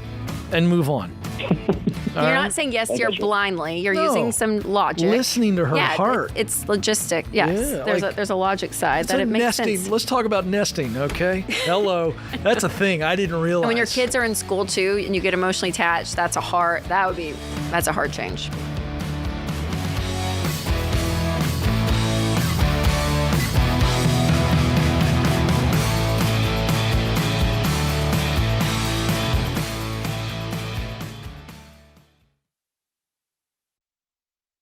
Okay, Rachel, the internet officially knows too much about all of us. So much, George. I mean, our names, our addresses, even our relatives' names. And what's crazy is even if you opt out, data broker websites can still get your info. Don't like that. No. And just a year ago, get this, the average person had about 300 pieces of personal data floating around online. Now it's over 600. It has doubled in a year. You guys, that is so concerning because that info then can be used in phishing scams, impersonation, and even harassment. So that's why George and I both use and love Delete Me. Yes, Delete Me scrubs your personal info from hundreds of these data broker sites, not just once, but all year long. And there's real privacy experts behind the scenes doing this, not bots. So this is digital hygiene we all need. We all need it. And then they will send you a detailed report showing exactly where they found your data and what they removed.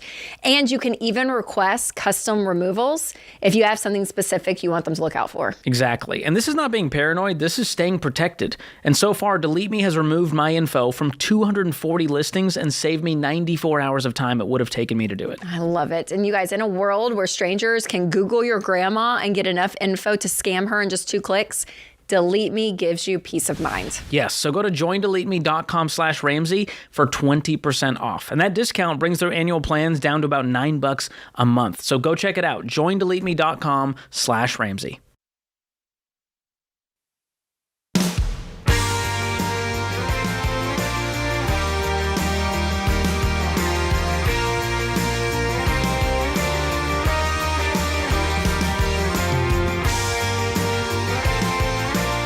All right, folks, graduation doesn't come with a GPS. We have a lot of students have recently graduated. They're walking into the real world with no clue as to the direction they want to go professionally. That's why we launched the Get Clear Career Assessment, Find the Work You're Wired to Do, Student Edition. This is a assessment and then a book that is designed to coach you through your assessment results on what you do best, what you enjoy doing most, and the results that you want to put into the world. And that will help you build a real plan and see a path with confidence. It's $34.99. You can get a copy today at RamseySolutions.com/store, RamseySolutions.com/store. Rebecca is up in Los Angeles. Rebecca, how can we help today? Hi. I was looking for some advice.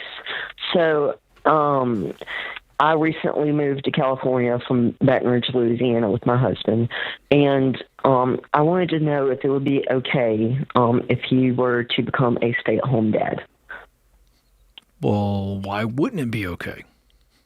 Well, we're pondering over the thought. So right. I'll but what do we, give us the, is it good? Is it bad? Give us the pros, the cons that you're wrestling with.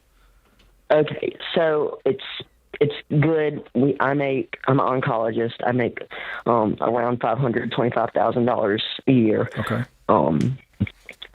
Which is about $43,000 a month.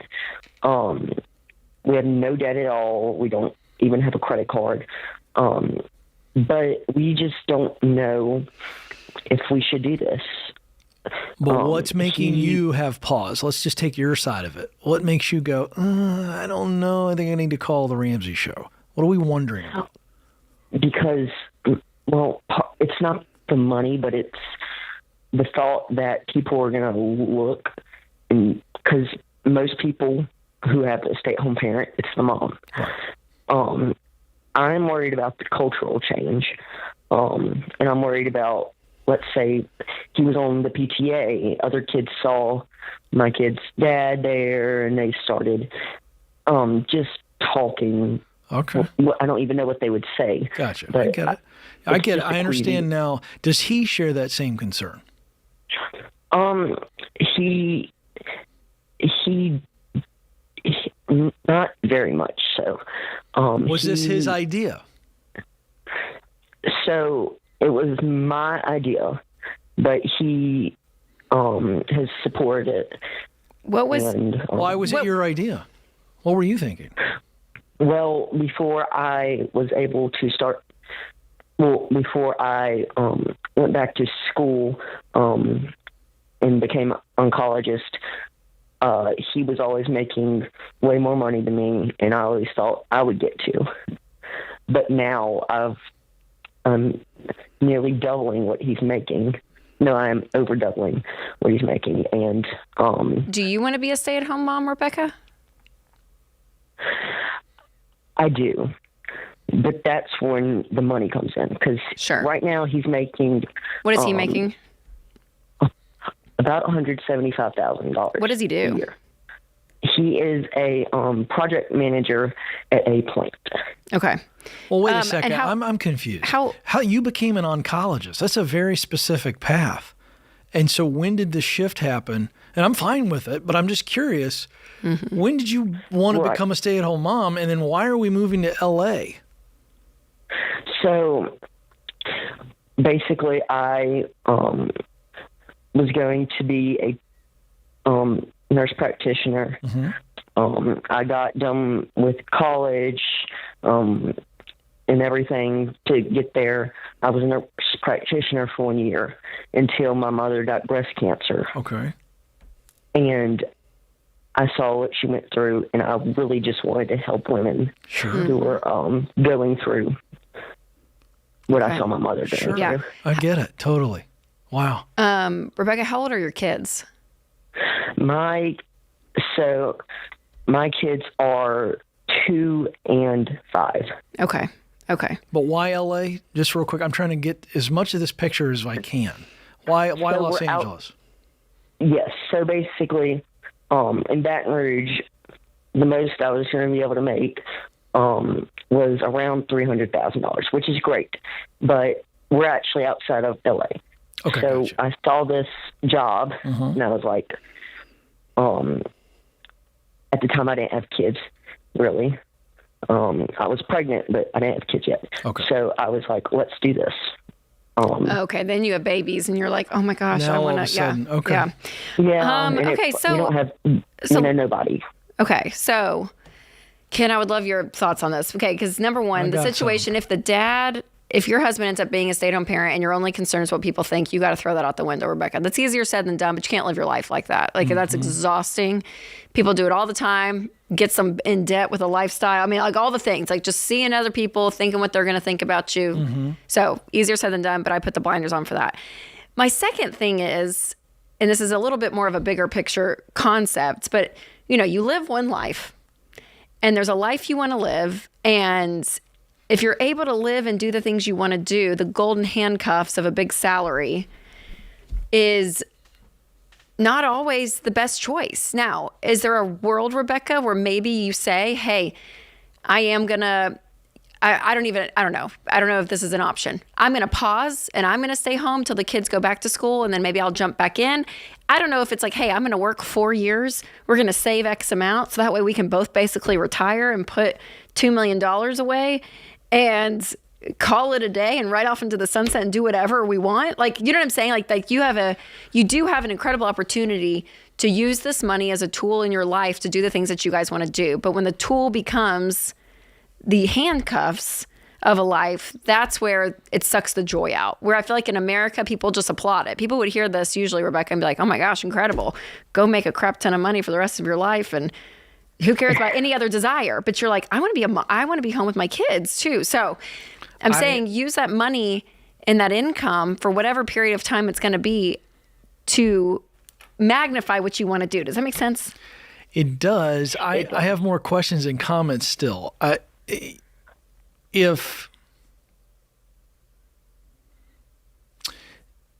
should I put this? I mean, if you could go home today, like Rachel said, press pause on being an oncologist, and money wasn't an object, would you do that? 100%. Yeah. And is it true that the only reason you're in the area that you're in outside of Los Angeles is because of the salary with that job? Yes. Okay. And if you could make that salary in Baton Rouge, how quickly would you be in the moving van? I would be dumping everything I own to the U-Haul truck. All right. I've asked enough questions to tell you that I think life has changed and you chased the dollar. Nothing wrong with that. No shame in your game.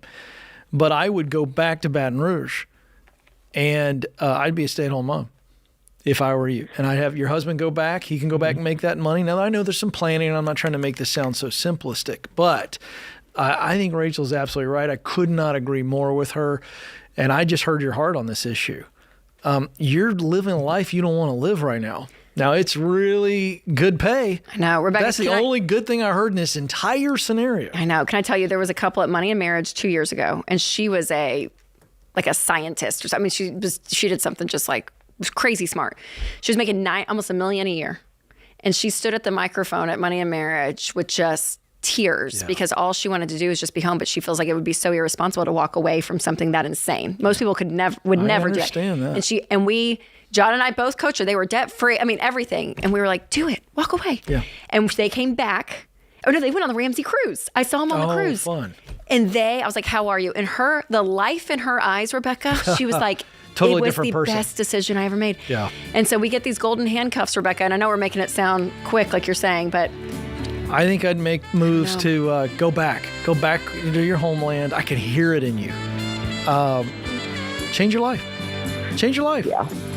And then we're not worried about any of this other nonsense. That was funny is what you presented is not the issue you need to take care of. right? Isn't that So great? glad you called. Really proud of you. You got more earning potential down the line. Go be a mama.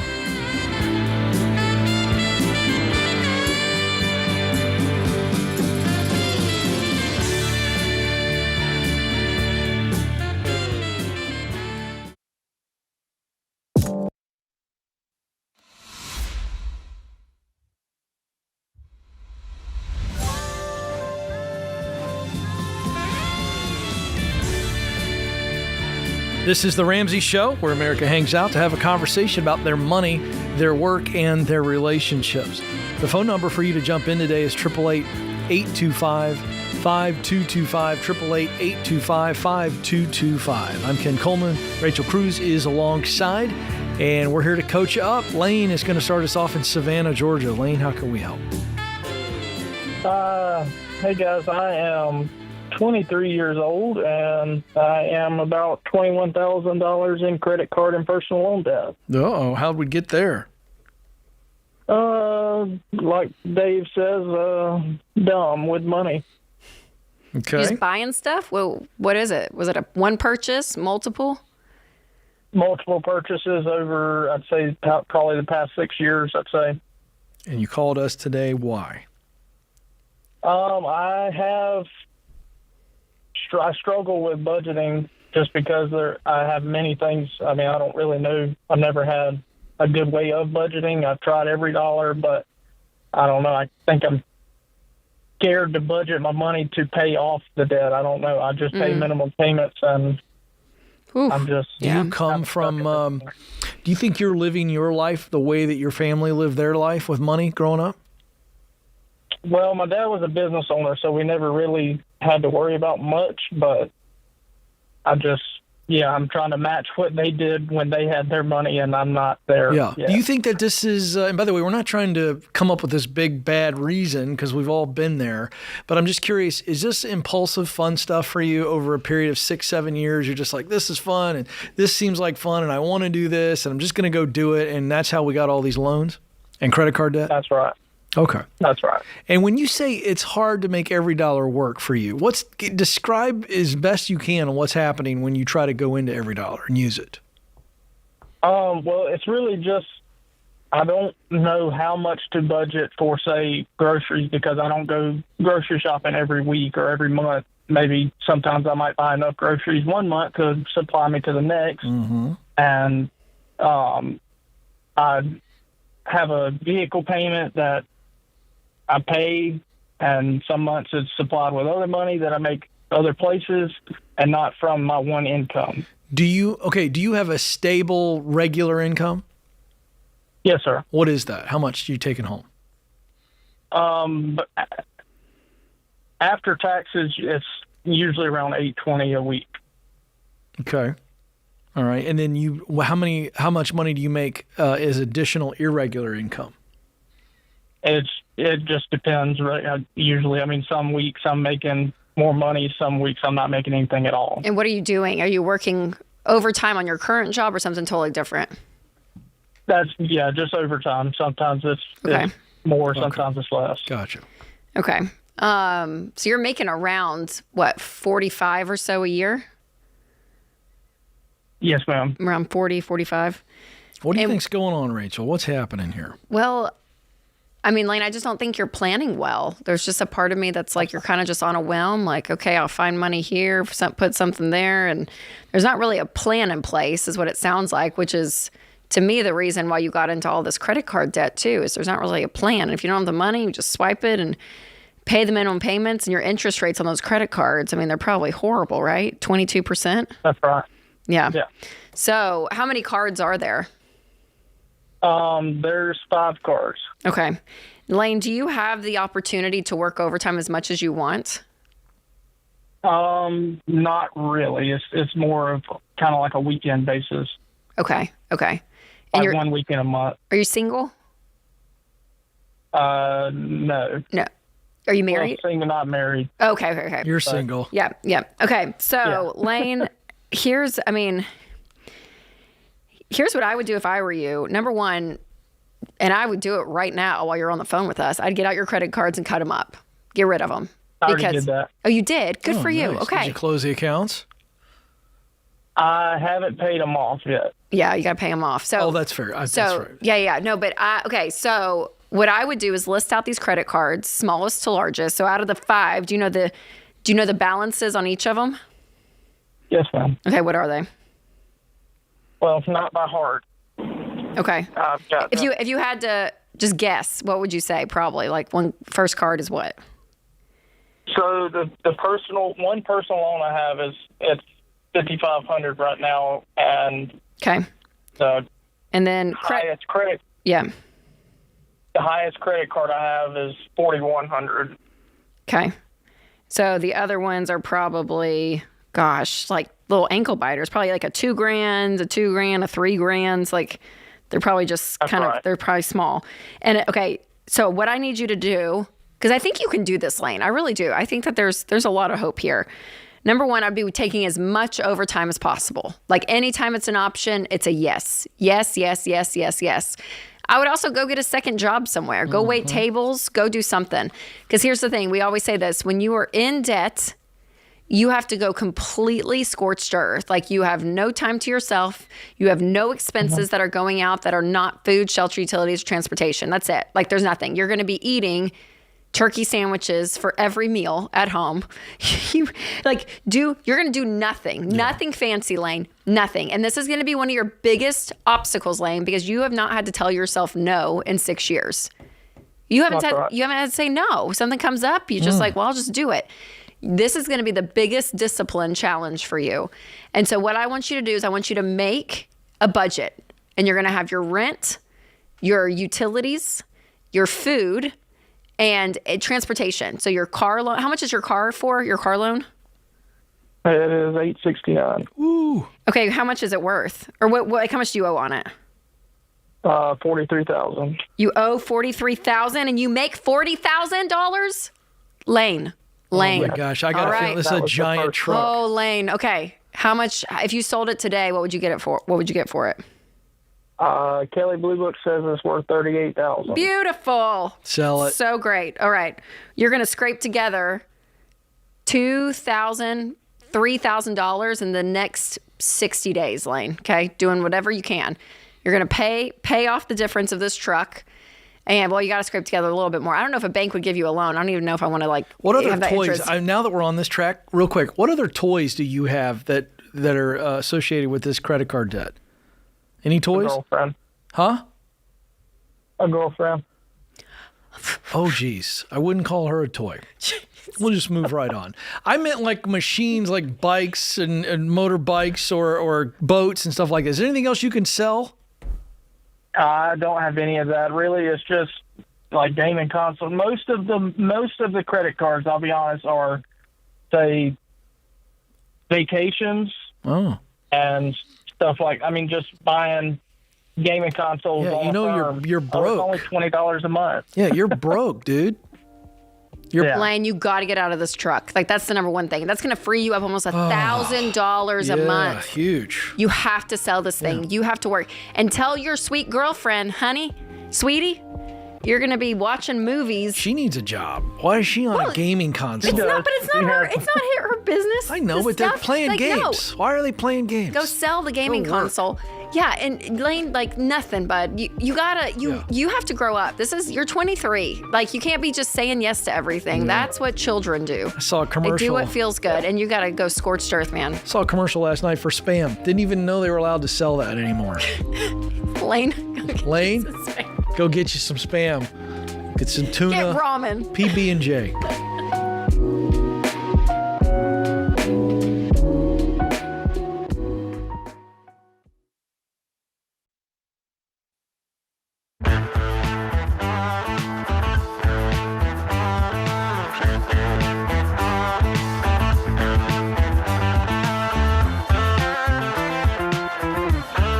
All right, folks, we all know that buying or selling a house, it's a big deal. It takes up a lot of calories in our life, and you can really mess it up. It's a big, big financial transaction, and the Ramsey Trusted Program is the only way to find a top agent that you can trust that'll help make this entire process a blessing, not a burden. You can find a local Ramsey Trusted Real Estate Pro for free at RamseySolutions.com/agent. RamseySolutions.com/agent. All right, Sue is up in Chicago. Sue, what is going on today? Hello, Rachel. Hello, Ken. Thank you both so very much for having me on. You bet. So my question is, should I sell my purse collection in order to pay off my debt? Oh, my goodness. Tell us about the purse collection. This one hurts. So I've been a collector since I was younger, and more recently in the past few years, I've gotten into purses, and name brand purses, the vintage ones. And total, as of now, I have about 50 of them, and they're maybe about $10,000 to $15,000 worth of purses. Wow. Tell us about your debt. Current debt is $4,150, so $4,150 in credit card debt, and then I have $18,000 in student loans. Okay, and how much do you make a year? So I am a stay-at-home mom, but I do have a side gig. With my side gig, I bring in roughly about $1,500 a month, and currently I'm trying to put all of that towards the debt. Are you married? I am, yeah. What does he make? After taxes and after investments, he brings in about $75,000 to $85,000 a year. Okay. And that's the only debt you both have, is the credit cards and your student loans? Yes, and besides our mortgage, but that's it. Yeah. And are you guys tackling this together, like using some of his income where you can? Well, I feel guilty. I'm trying to just use all of my income because this was all of my spending. So I kind of told him, you know what, let me take care of it. And then after I'm done with this debt, then we can tackle anything else. Well, hopefully we won't have any more debt, but tackle it together. Rachel's shaking her head. No, I know. Sue, I know you feel guilty, but the people that win with money the fastest, build wealth the fastest, get to their goals the fastest, they put everything in the middle of the table and they take all past mistakes, all the things aside, and they say, okay, we are in this together moving forward. And I hear ya. Yeah. I mean, so that's what, yes, would I sell the purse collection? I mean, maybe if there's one or two like sentimental ones that you want to keep, but I mean, I would do anything to get out of debt as quickly as possible. I mean, if this would be like if someone called and like, I just have a motorcycle that I love, we'd be like, get rid of it. Like, I mean, you really go scorched earth when you're getting out of debt. So let's split the difference. So let's say you said their purses are between 10 to 15. So let's say it's 12.5. So you get 12.5. And you said your total debt was about 60 total. In total, $22,150. Yeah. Wait, I thought you said 40. No, the credit card is $4,000. Oh my gosh. 4,100. Sorry. She wrote 41,000. Yeah. So you've got 4,100 roughly in credit cards, and you got 18,000 student loans. Yes. All right. So the 12.5, you do the snowball method. You know our snowball method, correct? Do you know our snowball method? That snowball? I'm pretty familiar with it. I mean, I just started listening to you guys a few months ago. So real simple, smallest debt, you list out all your debts, and in this case, you have $4,100 is your smallest debt. The next debt is $18,000. Is that one loan or is that multiple student loans? It's multiple. Okay, so you would go smallest to largest. You list them out, okay? So what is your debt situation, the student loan debt? What is that? Can you give us those amounts? So one of them is about 6,000. There's another one for 5, and then the remaining balance on Okay, the great. third. So it holds. So you got 4,100 is your smallest debt, credit card. Then you got a $5,000 student loan. Then you got a 6, and then whatever's left, right? So if you sell the purses for 12.5, just a number that I'm using here, middle of the range you gave me, then you're knocking out a good chunk of this. You'll have like 10,000 left. About 10,000 left, and then you're making in your income, your side income, you're making about 1,500 a month. You said, is that right? Mm-hmm. Correct. Well, Rachel, so then I'm bringing it back to you. Yeah, so then How do we get Hubs involved? Then, hubby comes involved, and you guys are completely debt-free, Sue. And instead of 10 months, it's in 5 months. You cut it in half, so then you guys can start saving for an emergency fund together. Do y'all have any cash saved at all, anywhere? We do, actually. So we have the $1,000 emergency fund, Okay. and then we kind of skipped part 2 for a little bit and started saving up monthly. Yep. And we have about $5,000 in cash. Oh, amazing! Oh, we're knocking this out We're throwing really that. fast. We're throwing that there, and then in 2 months, 3 months, you guys will be completely debt free, and then you build back up your savings together. So the exercise, Sue, I think of you guys, it's not just a tactical combining money and working this plan together, but it does something when you view yourself as on the same team. I mean, honestly, like, and I know he may be frustrated that you did this spending. It was the student loan before you even met him. Mm-hmm. Yeah. Okay. So that was in the past.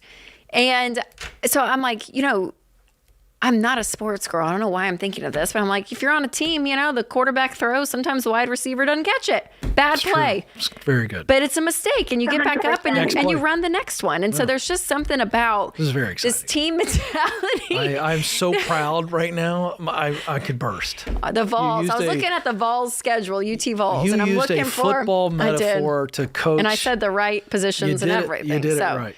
But yeah, I mean, see, like, there's just something about when you guys lock arms together and you're both on each other's team, you know? And so there's something really beautiful there. It's amazing. So when we have couples that come and do the debt-free scream on the stage, majority of them say our marriage is so much better. Not, I wrestled this thing to the ground by myself and I did it all, and then now we're doing it. No, it was like, we were all in this together, and we won together, we lost together, but like you have a teammate with you. And so from an emotional standpoint, I would say dive in, and you guys work together. And I thought you were a little kind on the purse situation. You said hold back a couple that she liked. Well, I didn't know sell if there them was all. any. I'd sell them all. She can start. Do you early. have like one or two? Do you have like one or two from when you were a kid, and you were like, oh, that was. No, these are just recent purses. Oh, okay. Then get rid of. I'd get rid of them. I'd like to dig a little further. Get rid of them. Sue, I'd like to dig a little further because I know collectors. They're in my family, and thankfully, I've broken the curse. What's your True story? I come from collectors? Oh, what do you want to dig deeper on her? Why she's I collecting? bet you she's got some more valuable stuff in the house. Oh. You got some other collectibles that you could sell? Yes, in the garage, actually. What are they, Sue? Tell us. I have all of my McDonald's toys and Barbies from when I was a child that were never opened. Are they worth anything? Yeah, a few thousand. There we go. And by the way, you're doing yourself a favor to get rid of all that crap. Get it out. $2,000. I Boom, right know. there. What did I It's tell the you? sentimental McDonald's toys. That's impressive, Sue. Anything else, Sue?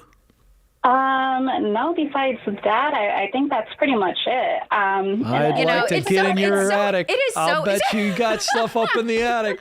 I think you got stuff in that house that you don't even know about. It is interesting that there's something that we like get emotionally attached to our stuff. What is that? Well, I can tell you it's the hunt for collectors. And you can It's sniff 'em from a all mile about away. the hunt. Yeah. I got to go find the full set. It's like a game. Oh, yeah. That's what it's about. My Yeah. grandmother, God bless her, died at 96. You wouldn't believe the amount of Beanie Babies she had. Beanie Babies. Oh, Do you remember we were those? Beanie Baby people. Yes. Yes. Do you know what they are now? Are you ready No. for this? I learned this the other I'm day. out of the game. We have about 30 seconds. Jellycat.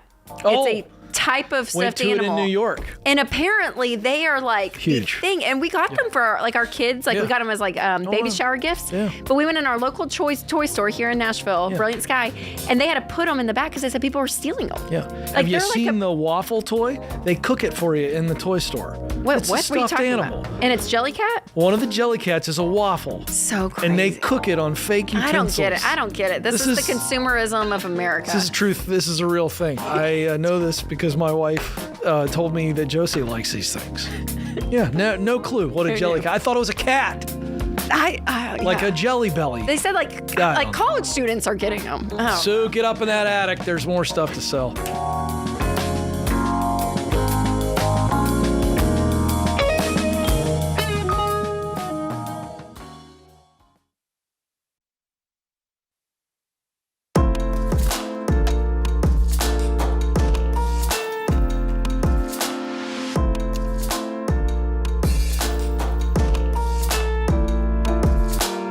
The Ramsey Show question of the day is brought to you by our friends at Y-Refi. If you're ready to stop drowning in private student loan debt, Y-Refi can throw you a rope.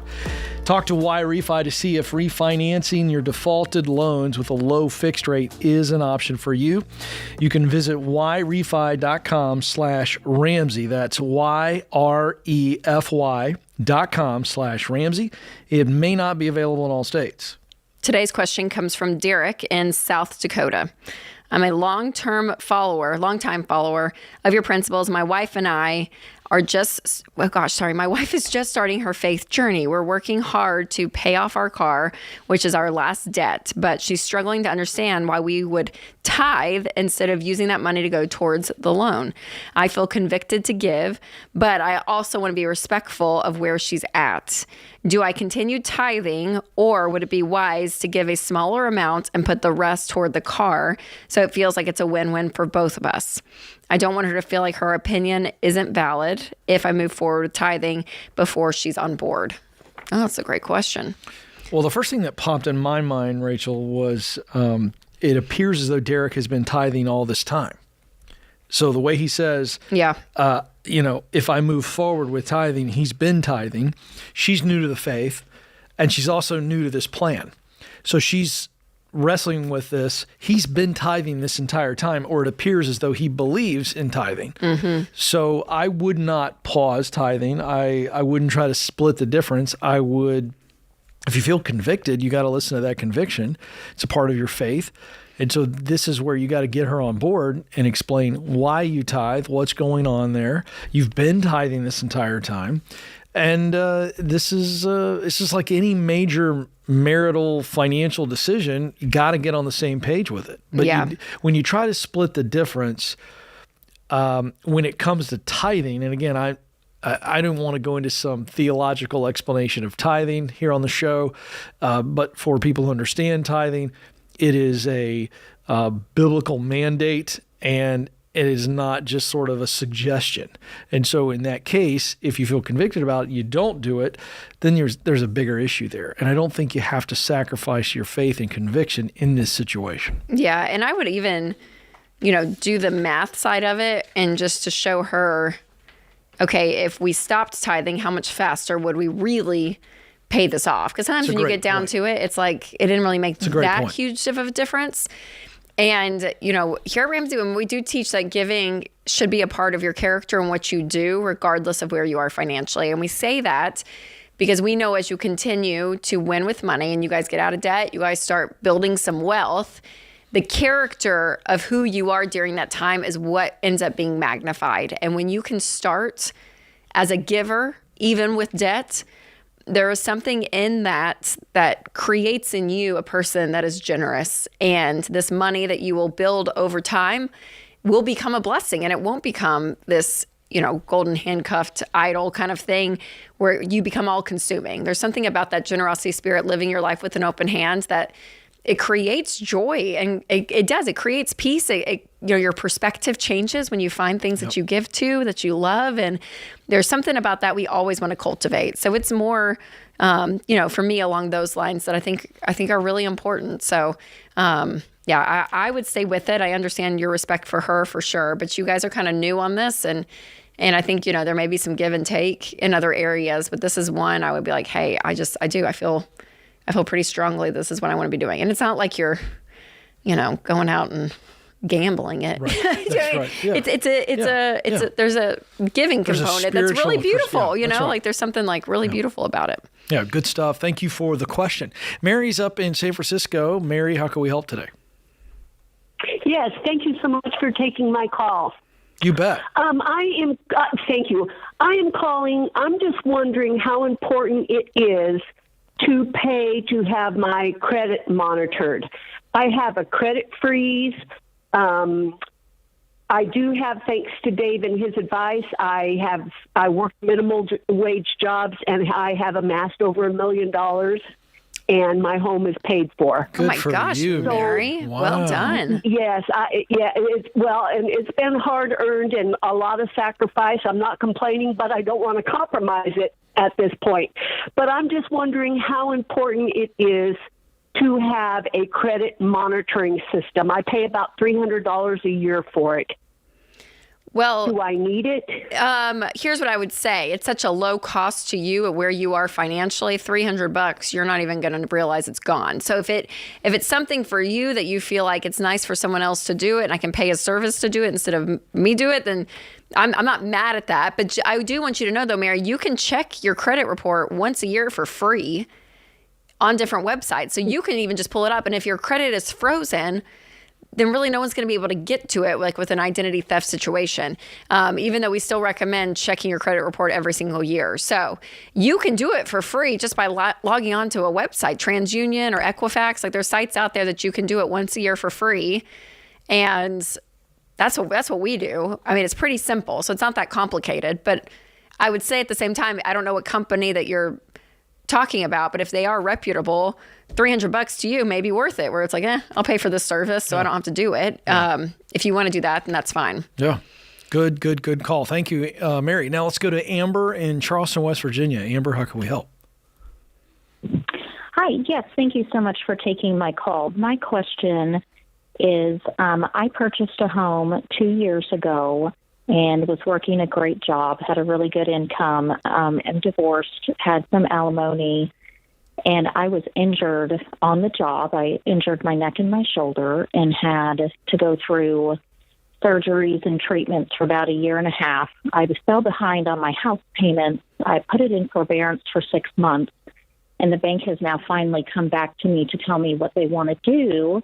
And it's $30,000, and pretty much I'm going to be getting a settlement, but I don't know if I should just short sale my house or just take the loss, with my credit, or if I should keep it. I have travel nurses renting out right now. You have travel nurses what? Renting out right now to... Oh, the home. You're not even living in the home. I am. I'm living in here also. Oh, okay. Oh, I'm sorry. Okay. And you have people. Okay. And you need these travel nurses to help pay the mortgage? Yes. Okay. So it's just too much house for you, Amber. So no, I would not have the bank short sale it. I would just try to sell it. I would go to RamseySolutions.com/real estate, and we have some real estate agents that you can look up in your area.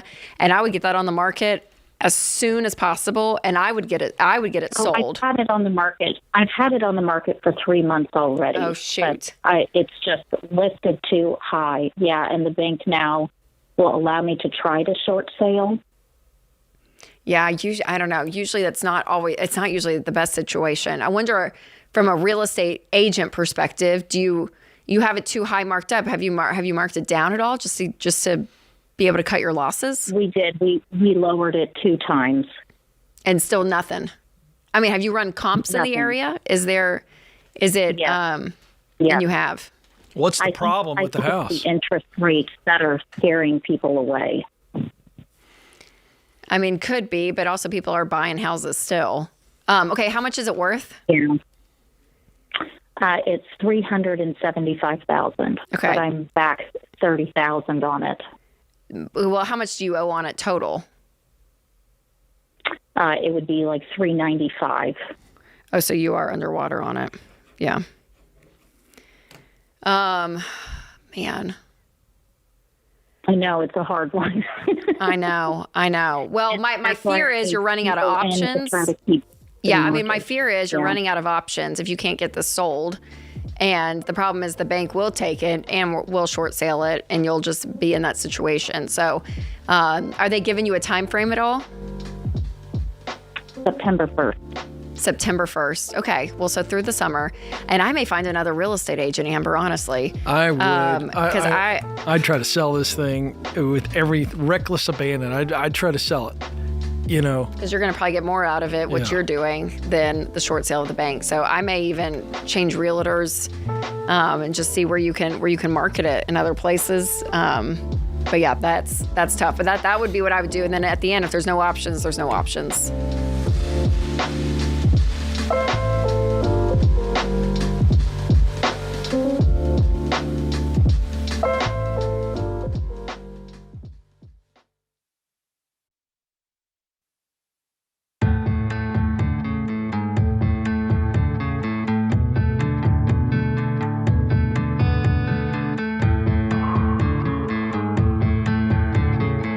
Our scripture of the day comes from Jeremiah 1, verse 19. They will fight against you, but will not overcome you, for I am with you and will rescue you, declares the Lord. Our quote today from the Iron Lady, Margaret Thatcher. You may have to fight a battle more than once to win it. Seems appropriate for the baby step process. Gonna have to keep fighting. Mm-hmm. Tyler's up in Raleigh, North Carolina. Tyler, how can we help today? Hey there, can you hear me? I can hear you loud and clear. What's going on? Excellent. So thanks. I've been listening to your show for a few years. I just actually about 3 months ago finally paid off all my debt. Congratulations. Thank you. Yep, I had about $70,000 between student loans and automobile and credit cards. Right now, where I currently stand, I have about $20,000 in the bank. I have $50,000 in 401k. And then I have about $15,000 in an HSA. So besides that, no debt or anything. And I'm 33, and I just feel a little bit behind. Most of my friends have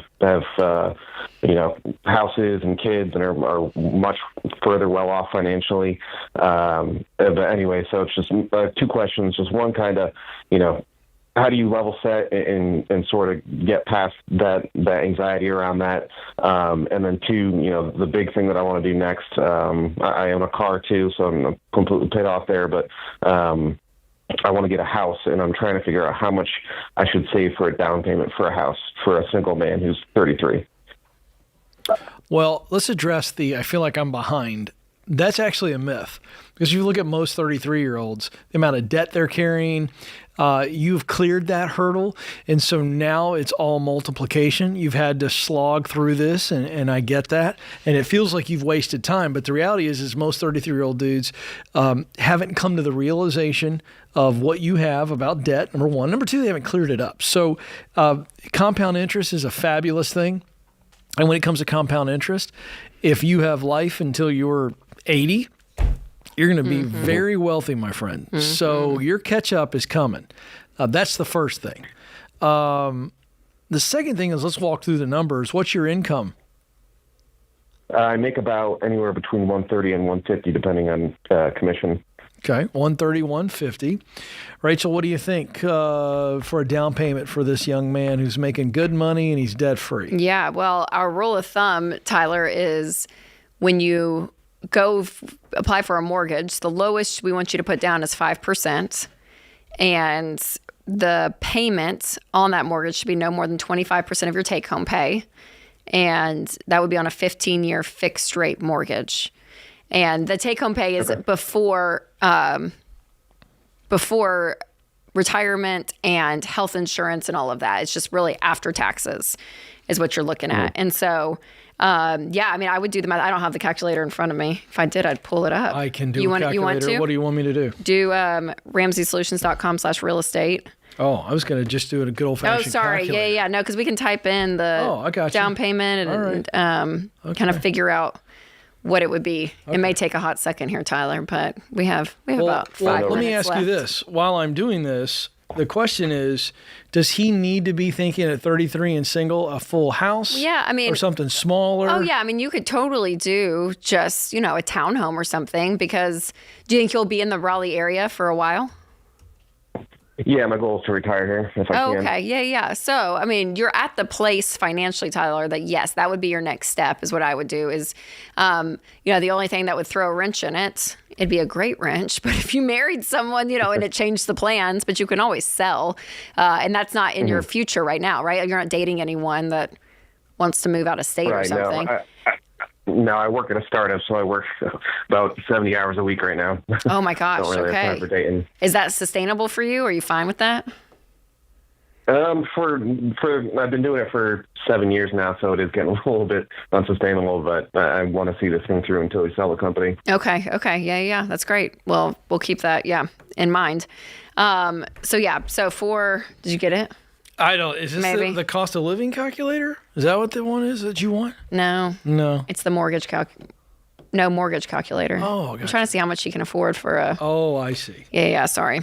But yeah. So Tyler, it would just be, and again, I would have, if you want to just go ahead and get into the market, I think would be my goal. It's not going to be probably your dream home that you're going to live in forever. There we go. All right, I'm ready. Sorry. He's got it. User error. What do you want me to punch in? Let's see. Home value. What is he thinking? Yeah. I don't know. Let's just play around with it. Let's say 200,000. That's what's in there. Okay.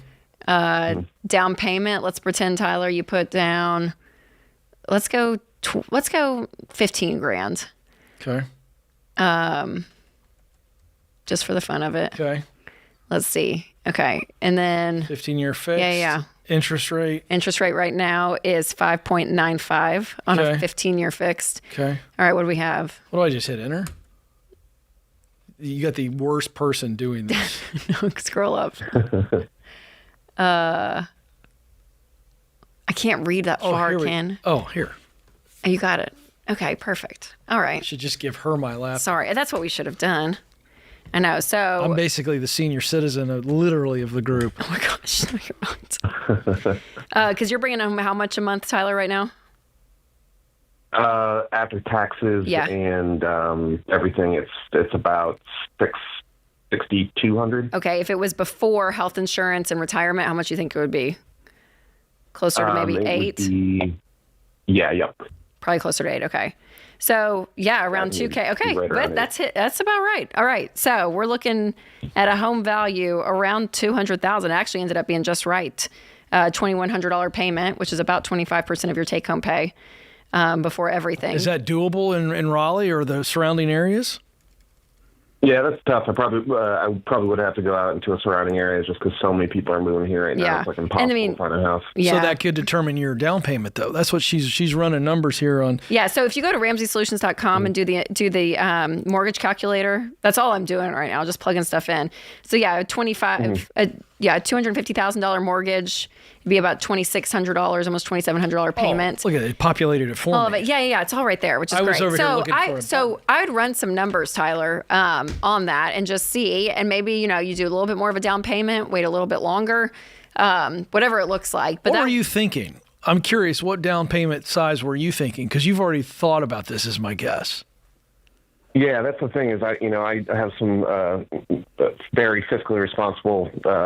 My aunt and uncle, who are kind of my advisors here in Raleigh, right? They told me you should put down about $50,000 just to be safe. How long would it take you to get to that? I mean, it would probably take a year to be able to put that much away. Oh gosh, that's a big down payment. Yeah. So. Yeah. I mean, $50,000. I mean, it's amazing. Yeah. So you could get around a $250,000 house. Yeah.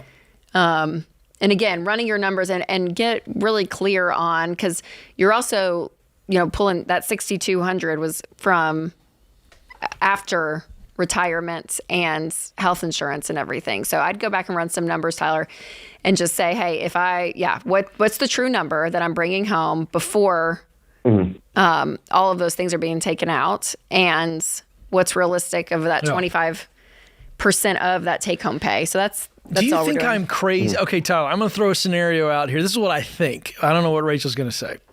She has no problem telling me I'm wrong. He's 33. He's single. Yeah. Tyler, we don't have any prospects on the horizon, do we, for a mate? Nope. I already asked him that. No. I know. Yeah, All right. not But I dating mean, right now. I know you asked him, but it's like, is he thinking, oh, I'm just kind of, all right. So if it were me in that situation, I would save as though I'm buying something in a year, but I wouldn't feel any kind of pressure because No. what if 6 months from now he meets this gal or, I you know, know. and it's all of a sudden it might get serious. I just wouldn't be in any hurry to buy as a single guy. I'd save. Yeah. And I know that's, I just. No, I hear you. Okay. I don't and think he's throwing money Well, away. and Tyler, I think, I'm with you, Ken. I think I'd be more with you if he was 23. He's 33. He's established. He wants to retire in Raleigh. Well, then Probably where he's why gonna be. haven't you found the gal? You're 33. What are you It's doing? not a dating show, Ken. Tyler's an eligible bachelor. I think we got too many guys that are getting to mid-30s and haven't committed. All right. I'm not saying Ken he's wants the a guy. commitment with marriage, and I would do a house commitment in the next 2 years. If I were Tyler. That'd be my next financial move. Okay, I like that. I'd get in the I market. can live with it. 2 years. All right. This is The Ramsey Show.